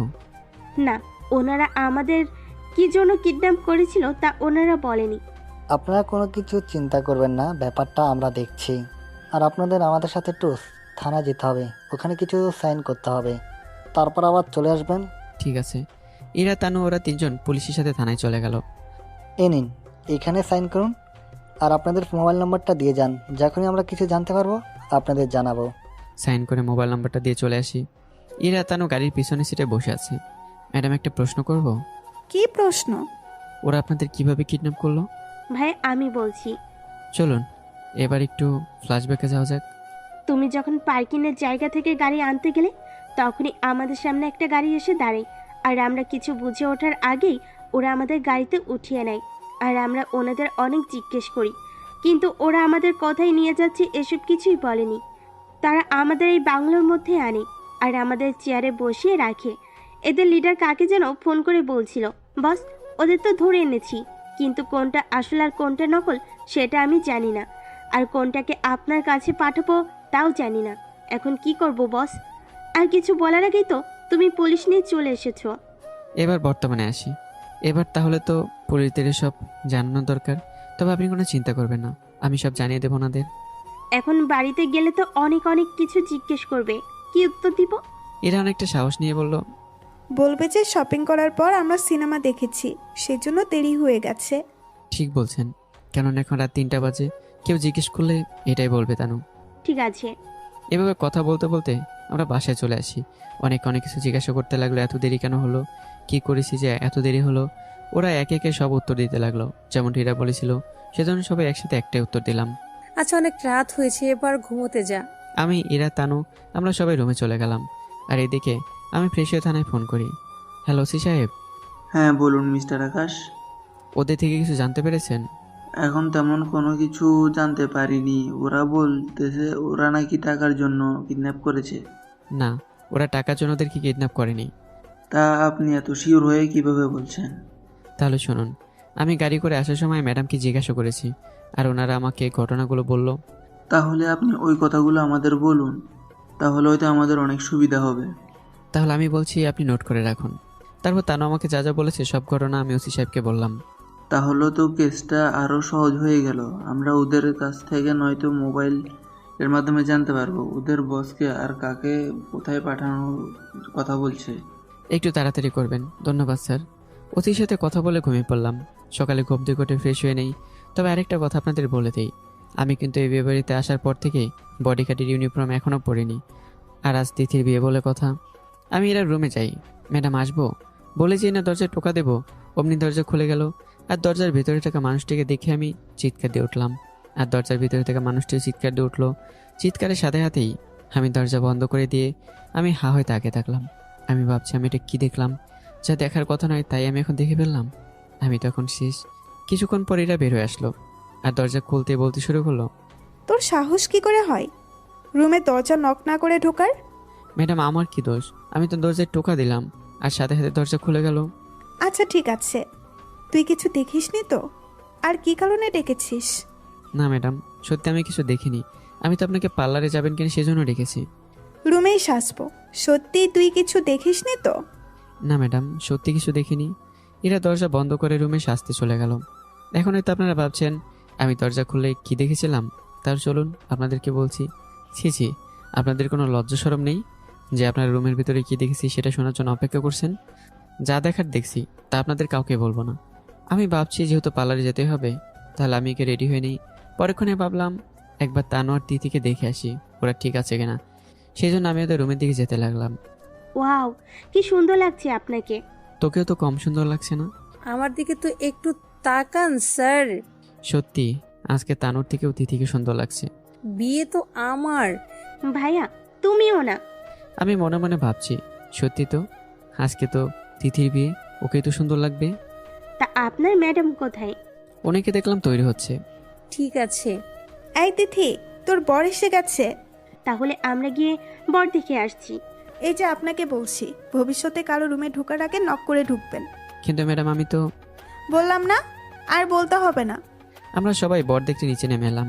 সব কিছুর অ্যারেঞ্জমেন্ট করা শেষ। বরকে বরণ করে বিয়ের পিঁড়িতে বসানো হলো। সবাই বরকে এসে দেখতে লাগলো। আমি, ইরা আর তানু, ওরাও এসেছে। আমাদের মধ্যে সবার আগে ইরা বরের সাথে কথা বলে আর তিথির কাছে চলে যায়, আর আমাকে বলে তাড়াতাড়ি আসতে। আমি আর তানু বরের সামনে দাঁড়াতেই বর দাঁড়িয়ে যায়। এতে করে ওখানকার সবাই খুব অবাক হয়। সবচেয়ে বেশি অবাক হয় বরের বাবা মা। কি রে, এভাবে দাঁড়িয়ে গেলি কেন? আকাশ স্যার এখানে? কোন আকাশ? আরে আমি যে কোম্পানিতে চাকরি করি ওই কোম্পানির সিইও। কি বলছিস এগুলো? উনি তো এরকম বিয়েতে কেন আসবে? সিচুয়েশন সামলানোর জন্য আমি বরকে ওখান থেকে একটা রুমে নিয়ে যাই। স্যার আপনি এখানে কেন? তা জানাটা কি জরুরি? না স্যার। আমার পরিচয় এখানে কেউ যেন না জানে। কিন্তু স্যার কেন? যা বলেছি তাই করো। আর হ্যাঁ, তিথি আমার বোনের মতো, ওর জন্য কোনো ক্ষতি কিংবা দুঃখ পেয়েছে তাহলে তোমাকে মেরে ফেলতে আমার 1 মিনিটও সময় লাগবে না। আপনি চিন্তা করবেন না, আমি তিথিকে কখনো দুঃখ পেতে দেব না। মনে থাকে যেন। আর হ্যাঁ, আমাদের মাঝে কি কথা হয়েছিল তা যেন কেউ না জানতে পারে, ঠিক আছে? ঠিক আছে, জানবে না। আমি বরকে এনে রুম থেকে বের হয়ে দরজা খুলে দেখি অনেকে দরজার সামনে দাঁড়িয়ে অনেকেই অনেক প্রশ্ন করছে।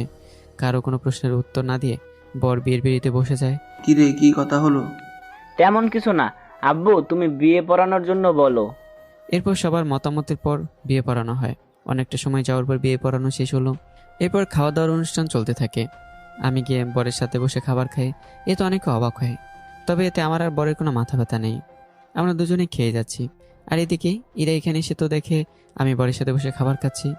তুই এখানে যাচ্ছিস আর আমি তোকে খুঁজে বেড়াচ্ছি। দেখুন, আপনি যেই হন না কেন, স্যার খেয়ে নিক, তারপর যা করার বলবেন। স্যার মানে? কেউ না ম্যাডাম, আপনি জান আমি আসছি। ইরা চলে যায়। আমি খাবার খেয়ে ইরার কাছে যাই। তানু, তিথি আর ইরা খাবার খায় আর আমি দাঁড়িয়ে দাঁড়িয়ে দেখছি। খাবার শেষে সব রীতি শেষ করে তিথিকে ওরা নিয়ে যেতে নিলে তিথি ওর বাবা মাকে ধরে কাঁদতে থাকে। এতে করে ইরাও তানু দুজনেই কাঁদে। আর কাঁদবে না বা কেন? তানুর বেস্ট ফ্রেন্ড বলে কথা, আর ইরা কাঁদছে ওর ফুফাতো বোন বলে কথা। তিথি আমাকে ধরেও কাঁদে। আমি অনেক সান্ত্বনা দিয়ে তিথিকে গাড়িতে উঠিয়ে দিই। গাড়িতে উঠিয়ে দিয়ে আমি বাড়ির ভিতরে চলে যাই। আমার আব্বু ফোন করেছিল। আমি আমার আব্বুর সাথে কথা বলে ফোন কেটে দেই। আর যে না ফোন পকেটে রাখি, সাথে সাথেই আমার ফোনে একটা কল আসে। আর এই কলটা করে অন্য কেউ কল দিয়েছে থানা থেকে এই কিডন্যাপিংয়ের ব্যাপারে বলতে। হ্যাঁ স্যার বলুন, কিছু জানতে পেরেছেন? হ্যাঁ। এরপর ওসি সাহেব যা বললেন তা শুনে তো আমার অবস্থায় খারাপ হয়ে গেল। কেননা ওসি সাহেব বলল তারা নাকি কোনো এক ব্যক্তির কাছ থেকে টাকা নিয়ে এই কিডন্যাপটা করেছিল। তবে সে কে ওরা জানে না, শুধুমাত্র মোবাইলে কথা হয়েছিল ওদের। সে নাকি ইরা ইসলামকে এখন থেকে নিয়ে যেতে চাইছিল। আর আমরা তার মোবাইল নাম্বারের মাধ্যমে জানতে পারি ওটা লন্ডনের নাম্বার, কিন্তু কার মাধ্যমে রেজিস্ট্রেশন আছে ওটা আমরা জানতে পারিনি। ধন্যবাদ স্যার, যদি এর বাইরে কিছু জানতে পারেন অবশ্যই জানাবেন। ঠিক আছে, তবে সাবধানে থাকবেন। আর আরেকটা কথা, ওরা চেয়েছিল ইরা ইসলামকে কিডন্যাপ করে আপনাকেও ওখানে নিয়ে যেতে চাইছিল। ওই ব্যক্তি হয়তো অন্য কাউকে দিয়ে অ্যাটাক করাতে পারে। কি, আমাকে কিডন্যাপ করতে চাইবে? সেটা তো আমরা এখনো জানতে পারিনি, তদন্ত চলছে। আরও কিছু জানতে পারলে অবশ্যই জানাবো। আর সাবধানে থাকবেন, কোনো সমস্যা হলে আমাকে অবশ্যই জানাবেন। ধন্যবাদ। আমি অনেক চিন্তিত, কেন ওসি সাহেব যা বললো এতে করে তো ইরা অনেক বিপদে, আর তার সাথে আমিও। কিন্তু ইরাকে এ ব্যাপারে কিছু বলা ঠিক হবে না, যা করার আমাকেই করতে হবে। তিথিকে বিদায় দিয়ে সবাই বাসায় এসে রুমে চলে যায়, কেননা অনেক রাত হয়েছে আর সবাইকে ঘুমোতে হবে। আবার ওইদিকে কাল সকালে তিথি শ্বশুর বাড়িতেও যেতে হবে।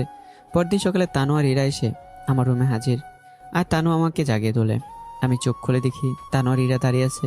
তানু, তুই এখানে? আর ম্যাডাম আপনি এখানে কেন, কিছু বলবেন? ওসি সাহেব কি ফোন করে কিছু বলেছিল? ফোন তো করেছিল, কিন্তু কি? আর কি জন্য আমাদের কিডন্যাপ করেছিল ওই ব্যাপারে কি কিছু জানতে পেরেছিল? সত্যি কথা ইরাকে তো বলা যাবে না। না ম্যাডাম, তেমন কিছু জানতে পারিনি। ওরা নাকি টাকার জন্য আপনাকে কিডন্যাপ করেছিল। কিন্তু আমাকে কেন কিডন্যাপ করেছিল? আসলে তো আমরা দুজন একসাথে ছিলে, তো সেজন্য ম্যাডামের সাথে তোকেও নিয়ে গেছে। কারণ তোকে রেখে গেলে তুই চিৎকার করে লোক জড়ো করে ফেলতি, সেজন্য তোকে নিয়ে গেছে। হতে পারে। আচ্ছা রেডি হয়ে নেন, আপনাদের তো বেরোতে হবে। কিন্তু এখন তো সকাল 9টা বাজে, আর এত তাড়াতাড়ি আমরা বিয়ে বাড়িতে কি করব? আরে আমরা পার্লারে যাব, সেই জন্য তাড়াতাড়ি রেডি হয়ে নিতে বলছি। ও আচ্ছা ম্যাডাম, আপনি 10 মিনিট অপেক্ষা করেন, আমি 30 মিনিটের মধ্যে আসছি। তানুরিরা রুম থেকে চলে গেল। আমি অষ্টমে গিয়ে ফ্রেশ হয়ে নিচে আসি। তোমরা নাস্তা করে নাও, তারপর বের হবে। ঠিক আছে ফুপি। আমরা নাস্তা করি আর আমি গাড়ির কাছে যাই।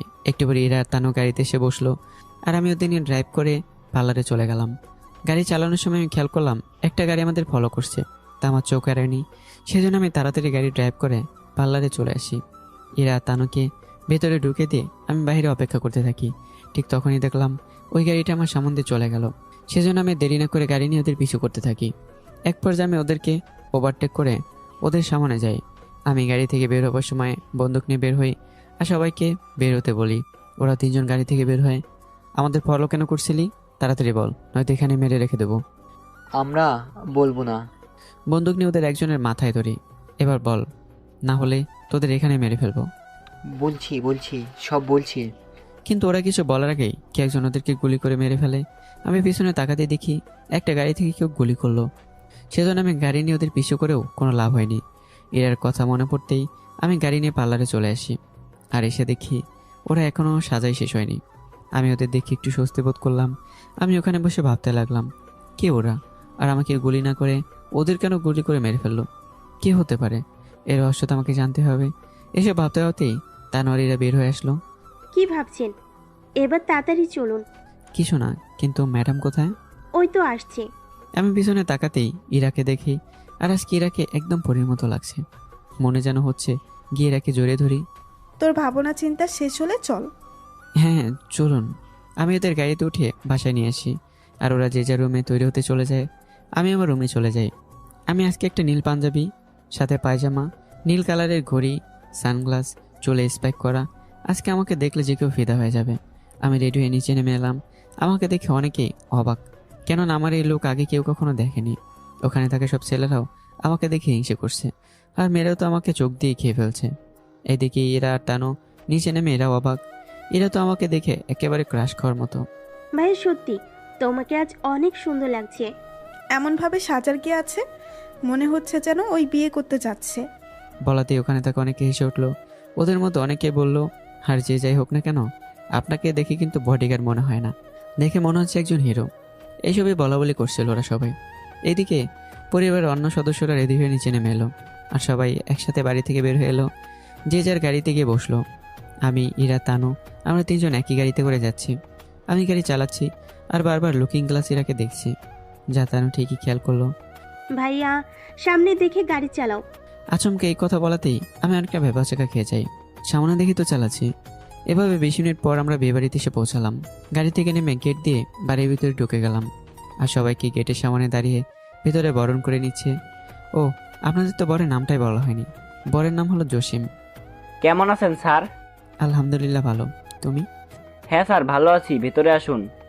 আরে দুলা ভাই, কেমন আছেন? আপনার শালিকে ভুলে গেছেন? শালিকাকে কি করে ভুলে যাব? আমাকে তো ভুলে গেলেন মনে হয়। তিথিকে পেয়ে আমাদের কথাই পুরো ভুলে গেছো।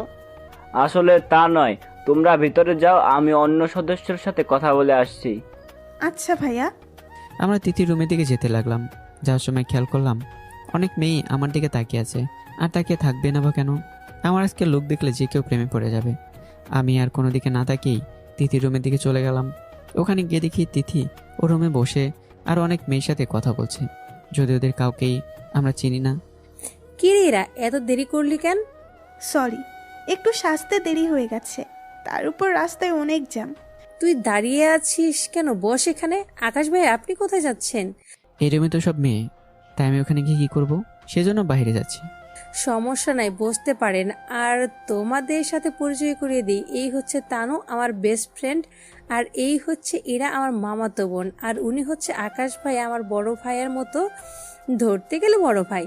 তখন ওদের মধ্যে কয়েকটা মেয়ে এসে আমার সাথে হ্যান্ডশেক করলো। তানু আর ইরা, এভাবে তোদের সাথে পরিচয় করিয়ে দেই। এ হচ্ছে ভাবি, আমরাই ওনার সাথে পরিচয় হয়নি। হাই, আমি মিম। হাই, আমি আকাশ। আমি ওনার ছোট ননদ হই। আপনার সাথে পরিচয় হয়ে ভালো লাগলো। আমারও। বাকিদের সাথে পরিচয় করিয়ে দিন। এই হচ্ছে শাহিন, পলি, এরা হচ্ছে আমার বান্ধবী। Hi girls, nice to meet you. এই যে আপনার পরিচয় হওয়া শেষ হলে বাইরে অপেক্ষা করেন। ওকে ম্যাডাম, আমি রুমের বাইরে গিয়ে অপেক্ষা করি। উনি আপনাকে ম্যাডাম বলল কেন মিস ইরা? কারণ ও আমার বডিগার্ড। বডিগার্ড কথা শুনে মিম আর ওর বান্ধবীরা সবাই অবাক, কেননা আজকে আমার এই লুক দেখলে কেউ বলবে না যে আমি একজন বডিগার্ড। সবাই একসাথে বলে উঠলো। তখন ওখানকার একজন অবাক হয়ে তিথিকে জিজ্ঞেস করলো যে কি বলছো, ওনাকে দেখলে তো বডিগার্ড মনে হয় না। ঠিক বলেছে, আকাশ এর বডিগার্ড। বডিগার্ড হোক আর যাক, আমি তো ওনাকে। মামি চুপ করে আছো যে? কিছু না ভাবি। তিথি, তুই কি এভাবে বসে থাকবি নাকি গল্প করবি? ভাবি, আপনি ওনাদের সাথে কথা বলুন, আমরা আসছি। ওই তোরা চল, আমরা ওই দিকে যাই। মিম ওর বান্ধবীকে নিয়ে রুমে চলে গেল। এখন বলো, তোদের আসতে কোনো অসুবিধা হয়নি তো? না, এখন বলো না, ফুলসজ্জা কেমন কাটলো? ইরা, তুইও না যা। আরে বলে কি হবে, আমরাই তো। যখন তোদের বিয়ে হবে তখন বুঝতে পারবি। দেখো, আমি কিন্তু এখন উত্তর পেলাম না। কিসের উত্তর ইরা মামুনি? ও কিছু না মামি, এমনি। তোমরা এখন যাও, আমার কিছু কথা আছে। এরা রুম থেকে বের হয়ে গেল, সাথে তানু। এদিকে তিথি, আব্বা আম্মুর পরিবারের অন্য সদস্যরা এসে কথা বলল। সবাই দুপুরের খাবার খাওয়ার জন্য বসে গেল। এদিকে মিম কিছুক্ষণ পরপরই আমার দিকে তাকাচ্ছে, যে আমার চোখ এড়িয়ে যেতে পারেনি। তবু আমি কিছু না বলে খেতে লাগলাম। খাবার শেষ করে আমি হাত ধুয়ে উঠে একটু ছাদে যাই। তখন আমার পিছু পিছু মিমও ছাদে আসে। মিমকে দেখে আমি চমকে যাই। আপনি এখানে? আপনাকে একটা কথা বলার ছিল। কি কথা? কথাটা হচ্ছে, আমি আপনাকে প্রথম দেখায় ভালোবেসে ফেলেছি আর আপনাকে বিয়ে করতে চাই। কথাগুলো মিম চোখ বন্ধ করে বলে দিল। আমি তো রীতিমতো অবাক। এই মেয়ে বলে কি, আর কিবার জবাব দেব? চুপ করে আছেন যে, কিছু তো বলুন। দেখো, তুমি আমার ব্যাপারে এখনো কিছু জানো না, আর জানলেই কথা বলতে না। আমি এত কিছু জানতে চাই না। আমি আপনাকে না পেলে নিজেকে শেষ করে দেব। দেখুন, আপনি কিন্তু ছেলে মানুষই করছেন। প্রথম দেখাতে ভালোবাসা হয় না, এটা অ্যাট্রাকশন। আমি তোমাকে কখনো বিয়ে করা তো দূরের কথা, ভালোই বাসতে পারবো না। আমি এত কিছু জানি না। বিয়ে তো আমি আপনাকেই করব। এই মেয়ে, তোমার কি মাথা একদম গেছে? তুমি কি জানো আমার ব্যাপারে? তুমি জানো আমি কি কাজ করি আমি? আপনি বডিগার্ড হয়েছে তো কি হয়েছে, চাকরিটা ছেড়ে দেবেন। আমাদের বিয়ের পর ভাইয়া আর আব্বুকে বলে আপনাকে ওনারা যেখানে চাকরি করে সেখানে একটা ব্যবস্থা করে দেব। না, একে এভাবে বোঝানো যাবে না। কি ভাবছেন? আমার সম্পর্কে জানতে চাইলে তোমার ভাইয়ার ভাবিকে জিজ্ঞেস করো, তাহলে আমার ব্যাপারে সব উত্তর পেয়ে যাবে। আমি সাদেনা থেকে নিচে নেমে এলাম, আর দেখি ইরা, তিথি আর তানু এখনো বসে খাচ্ছে। সেজন্য আমি ওদের জন্য অপেক্ষা করতে থাকি। আর এদিকে আমি ভাবতে থাকি, ভাইয়া আর তিথি ভাবি কি করে আকাশের ব্যাপারে জানে না? ভাইয়া আর ভাবির সাথে কথা বলে আকাশের ব্যাপারে আমাকে সব জানতেই হবে। কেন সে আমাকে ভালোবাসতে পারবে না? কিসের অভাব আমার মধ্যে? রূপ, গুণ, আমি তো অন্য কারোর থেকে কম না। আর টাকা পয়সারও তো অভাব নেই আমাদের। তাহলে আমাকে রিজেক্ট করার সাহস কি করে হলো ওর? এদিকে আমি ভাবতে থাকি, সত্যি তো, মিমের তো কোনো কিছুর অভাব নেই। মেয়েটা যেমন সুন্দর তেমন রূপবতী, কিন্তু আমি যে একজনকে আমার এই মনটা দিয়ে দিয়েছি, তাকে ছাড়া অন্য কাউকে নিজের জীবনসঙ্গী হিসেবে মেনে নিতে কখনোই পারবো না। এরা, তানু আর তিথির খাওয়া দাওয়া শেষ হলে আমি ওদের নিয়ে রুমে আসি। ওরা বসে বসে গল্প করে। আমি খেয়াল করি মিমার পরিবারের সবাইকে নিয়ে তিথি রুমে এসে হাজির। আসসালামু আলাইকুম আঙ্কেল। ওয়ালাইকুম আসসালাম। আপনারা এখানে কোনো দরকার ছিল? তাহলে আমি বাইরে অপেক্ষা করে আপনারা কথা বলুন। আসলে তোমার সাথে আমার কথা বলতে এসেছি। এতক্ষণ পরে আমি ব্যাপারটা বুঝতে পারলাম, কিন্তু মিমের ভাইকে কোথাও দেখতে না পেয়ে সেজন্য আমি চিন্তা করলাম এখন ওনাদের কিভাবে বোঝাই। কোনো সমস্যা? না আঙ্কেল, এমনি। তাহলে একটু আমাদের সাথে আসো। ঠিক আছে বলে ওনাদের সাথে যেতে লাগলাম। হঠাৎ করে মিম বলে উঠলো, ভাবি তুমিও চলো আমাদের সাথে। ইরা, তানু, তোমার গল্প করো, আমি একটু আসছি। ঠিক আছে। ইরা, তানু ছাড়া আমরা সবাই রুম থেকে বের হয়ে এলাম আর একটা রুমের মধ্যে ঢুকলাম। রুমটা দেখে মনে হচ্ছে এটা মিমেরই রুম, কেন রুমের দেয়ালে অনেক বড় করে মিমের ছবি টানানো আছে। সত্যি মিমের রুমটা অনেক সুন্দর। একটু পর দেখি মিমের ভাইও এসেছে। জি আঙ্কেল, কেন ডেকেছেন আমাকে? আমরা তোমার আর মিমের ব্যাপারে তোমার মা বাবার সাথে কথা বলতে চাই। কেন আঙ্কেল? দেখো, মিম আমাদের সব বলেছে। ও তোমাকে পছন্দ করে ফেলেছে। ওর সুখেতে আমাদের সুখ। তাই ওর জন্যই তোমাদের ব্যাপারে কথাবার্তা বলতে তোমার বাড়িতে আমরা বিয়ের প্রস্তাব নিয়ে যেতে চাই, যদি তোমার কোনো আপত্তি না থাকে। প্লিজ আঙ্কেল, আমি আপনাদের এই আবদারটা রাখতে পারলাম না। তুমি যদি চাও আমরা এই বাড়ি তোমার নামে লিখে দেব, তবুও তুমি না করো না বাবা।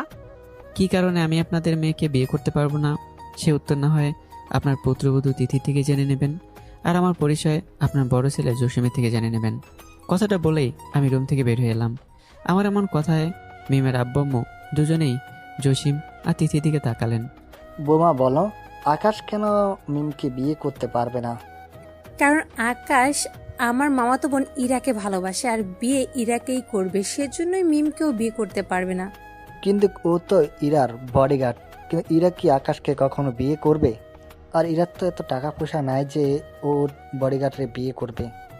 দেখুন আব্বু, আমি যা জানি তা বলে দিয়েছি, বাকি কথা আপনার ছেলের থেকে শুনে নেবেন। বলেই তিথি রুম থেকে বের হয়ে গেল। মিম তো তিথির কথায় অবাক, হ্যাঁ তার বাবাকে জড়িয়ে ধরে কান্না করতে থাকে। তুই চিন্তা করিস না মিম, দরকার হলে আমাদের সমস্ত সম্পত্তি ওর নামে করে দিব, তুই চিন্তা করিস না। দেখ মা, আমাদের সব সম্পত্তি বিক্রি করলে যে দাম হবে তা আকাশের পরিবারের 1 মাসের খরচও হবে না। মানে? তোমরা ওনার আসল পরিচয় জানো না, সেজন্য এই কথা বলছো। যদি জানতে তাহলে আর কথা বলতে না। তাই আমি বলি কি, উনি যখন আরেকজনকে ভালোবাসে তাহলে মিম বোন আমার, তুই আকাশকে ভুলে যা। এইদিকে আমি, তানু, ইরা আমরা তিথি থেকে বিদায় নিয়ে গাড়িতে উঠি। আমি গাড়ি ড্রাইভ করছি। আমরা অনেকটা পথ চলে আসলাম। তখনই ইরা প্রশ্ন করলো, আঙ্কেল, আন্টি তোকে নিয়ে আলাদাভাবে কি কথা বলেছিল? তেমন কিছু না ম্যাডাম, এই আমার পরিবারে কে কে আছে ওরা জিজ্ঞাসা করছিল। ও আচ্ছা। ম্যাডাম, এখানে আসার পর আপনি কিডন্যাপের কথা বাড়িতে বলবেন না। কেন?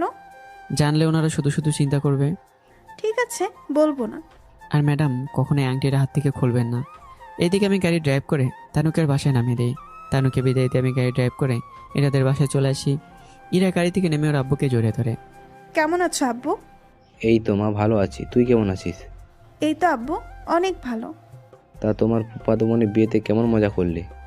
অনেক মজা হলো, কিন্তু কিন্তু কি, কোনো সমস্যা হয়েছে? আব্বু তিথির জন্য মন খারাপ করছে। দেখো মা, একদিন না একদিন সবাইকে তো পরের বাড়িতে যেতেই হবে। আর তোকে যখন বিয়ে দেবো তখন তো তোকে অন্যের বাড়িতে চলে যেতে হবে, তাই না? আমি এখন বিয়ে করতে চাই না, আর তুমিও কিন্তু আমাকে জোর করতে পারবে না। ঠিক আছে, করবো না। তুই পরে গিয়ে রেস্ট নে। ঠিক আছে আব্বু। আকাশ, তুমি কেমন এনজয় করলে? অনেক ভালো স্যার। তাহলে তুমি এখন আসতে পারো, আমি ফোন করে চলে যাব, আসবে? ঠিক আছে। আমি ইরার বাবার থেকে বিদায় নিয়ে বেরিয়ে পড়লাম। অনেক ক্লান্ত লাগছে, তাই গাড়ি একটু জোরে চালিয়েছি। আমি আমাদের বাড়িতে চলে আসলাম। এসে আমি আমার রুমে চলে গেলাম। আর সিকিউরিটিদের বলে দিলাম আমাকে যেন কেউ ডিস্টার্ব না করে। ঠিক আছে, কিন্তু ছাড়, আর ম্যাডাম আসলে কি বলবো? বলবে আমি এখন খুব ক্লান্ত, একসাথে ডিনার টেবিলে কথা হবে। ঠিক আছে, ছাড়। আমি ওয়াশরুমে শাওয়ার নিয়ে ঘুমিয়ে পড়ি। এইদিকে আমার আব্বু আম্মু আমার বাড়িতে আসার কথা শুনে অফিস থেকে চলে এসছে, আর ওনারা এসে আমার রুমের সামনে এসে হাজির। স্যার, ছোট ছাড় বলে দিয়েছে ওনাকে কেউ যেন ডিস্টার্ব না করে। উনি বলছে রাতে ডিনার টেবিলে কথা বলবে। আচ্ছা ঠিক আছে, তোমরা ওর খেয়াল রেখো। আমি অনেকক্ষণ ঘুমানোর পর সন্ধ্যায় উঠে বারান্দায় যাই, আর বিয়েবাড়িতে হওয়া কাহিনীগুলো মনে করি আর মিটিমিটি করে হাসি। বারান্দায় অনেকক্ষণ থাকার পর আমার সিকিউরিটি আমাকে কল দেয়। হ্যাঁ বলো। স্যার, ম্যাডাম আপনাকে খেতে ডেকেছে। ঠিক আছে, আমি আসছি। আমি রুম থেকে বের হয়ে ড্রয়িং রুমে চলে যাই মা বাবার সাথে কথা বলতে। আচ্ছা, ওরা তোমার উপর হামলা করলো কেন? জানি না আব্বু, যদি আমি সবটা জানি তবু আব্বুকে কিছু বললাম না, কেননা ওনারা জানলে শুধু শুধু চিন্তা করবে। কি দরকার, ওই চাকরিটা ছেড়ে দে, আমি চাই না তোকে হারাতে। তুমি চিন্তা করো না মা, তোমাদের দোয়াতে আমার কিছুই হবে না। তাই যেন হয়। অনেক রাত হয়েছে, এবার গিয়ে রেস্ট নাও। ঠিক আছে আব্বু। ওখান থেকে উঠেই আমি আমার রুমে চলে যাই, আর সেই ঘুমিয়ে পড়ি। আর সকালে ফোনের রিংটোনে আমার ঘুম ভাঙে। ফোন আর কেউই নয়, ফোন দিয়েছে আমার ফুফাতো ভাই রিয়াদ। কিরে, কেমন আছিস? ভালো, তুই? তা হঠাৎ কি মনে করে ফোন দিলি? শুন, আমি না 1 মাসের জন্য দেশে আসব। কি সত্যি? কবে আর কখন? সামনের মাসে আসব। তা হঠাৎ কি মনে করে আসা হচ্ছে শুনি? ঘুরতে আসব। তাহলে তো ভালোই হবে, কয়েকদিন আমি ছুটি পাবো। মানে? মানেটা সিম্পল, তুই দেশে আসলে আব্বুর সাথে কয়েকদিন আমাদের ব্যবসা দেখবি আর কি। তা আমি যদি ব্যবসা দেখি তাহলে তুই কি করবি? আমি আর কি করব, চাকরি করব। তোর যে চাকরি তা আমার ভালো করেই জানা আছে। আচ্ছা আমি ফোন রাখছি, আসার আগে তোকে ফোনে বলে দিব। আচ্ছা ঠিক আছে, কিন্তু আমি আসবো নাকি? না, সাথে আসতে চেয়েছিল, কিন্তু আমি চলে আসলে তো আব্বুর পক্ষে একা বিজনেস সামলানো কঠিন হয়ে যাবে, সেই জন্য সাথীকে আনবো না। ঠিক আছে, আসার সময় আমাকে বলিস, আমি তোকে এয়ারপোর্ট থেকে নিতে অবশ্যই আসবো। আচ্ছা ঠিক আছে, এখন রাখি। রিয়াদ ফোন রেখে দেয়। আমি ভাবতে থাকি রিয়াদ আসলে তো ভালোই হবে, কেননা আমার কয়েকদিন অফিসের কোনো কাজই করতে হবে না। আমি ফ্রেশ ইরাকে ফোন দিই, আর এই কারণেই ফোন করি, কারণ আজকে মিরাদের বাসায় যাব না, অফিসে যাব, কেননা আজকে অফিসে প্রচুর কাজ পড়ে আছে। ম্যাডাম আজকে কি ডিউটিতে আসবো? না, আসতে হবে না, আর আপনাকে আজ আর কালকের দিনটাই ছুটি দিলাম। ঠিক আছে ম্যাডাম, ধন্যবাদ। যাক ভালো হয়েছে, ছুটি পেলাম। তাহলে আজকে একটু অফিস থেকে ঘুরে আসি। সেই জন্য আমি ফ্রেশে ব্রেকফাস্ট করার জন্য নিচে এলাম, আর দেখি আমার আব্বু টিভি দেখছে। আব্বু আজকে অফিসে যাবে না? না, আজকে তেমন কোনো কাজ নেই আমার। আর ম্যানেজারকে বলে দিয়েছি কোনো সমস্যা হলে ফোন করতে। তা তুই কোথাও যাচ্ছিস নাকি? হ্যাঁ আব্বু, একটু বন্ধুদের সাথে ঘুরবো, আর সময় পেলে অফিস থেকেও ঘুরে আসবো। ঠিক আছে, তাহলে তো ভালোই হয়। আমি ম্যানেজারকে বলে দিব কোনো সমস্যা হলে যেন তোকে ফোন করে। আচ্ছা আব্বু, আমি তাহলে আসি। আরে নাস্তা তো করে যা। এখন না, অনেক দেরি হয়ে গেছে। আসি আম্মু। সাবধানে যাবি। বডিগার্ড কয়েকজন সাথে নিয়ে যা। লাগবে না আব্বু। যদি কোনো সমস্যা হয়? বন্ধুরা তো থাকবে, আর তুমি তো জানো আমার বন্ধুদের মধ্যে সবার সাথেই বন্দুক থাকে, আর আমার কাছে তো থাকবেই। আচ্ছা যা। আমি আমার আব্বু আম্মু থেকে বিদায় নিয়ে গাড়ি করে একটা শপিং মলে আসি। আর শপিং মলে আসার কারণ হচ্ছে আমার সব বন্ধুরা এখানে আসবে, সেজন্য শপিংয়ে আসা। আমি শপিং মলের সামনে এসে গাড়ি পার্কিং করে শপিং মলের ভিতরে ঢুকে যাই, আর দেখি বন্ধুরা আমার জন্য দাঁড়িয়ে আছে। ওদের কাছে যেতেই যাকে দেখলাম তাকে দেখে তো আমার মাথা ঘুরে যাওয়ার অবস্থা। তো এরপর কি হয়েছে সেটা যদি আপনারা জানতে চান, এরপরের সিজন মানে লাস্ট সিজনের জন্য অপেক্ষা করতে হবে। এরপরে লাস্ট সিজন। তো বন্ধুরা, কেমন হয়েছে গল্পটা অবশ্যই কমেন্ট করে জানাবেন। আর নতুন গল্পে তৈরি থাকবেন, ভালো থাকবেন, সুস্থ থাকবেন। আল্লাহ হাফিজ।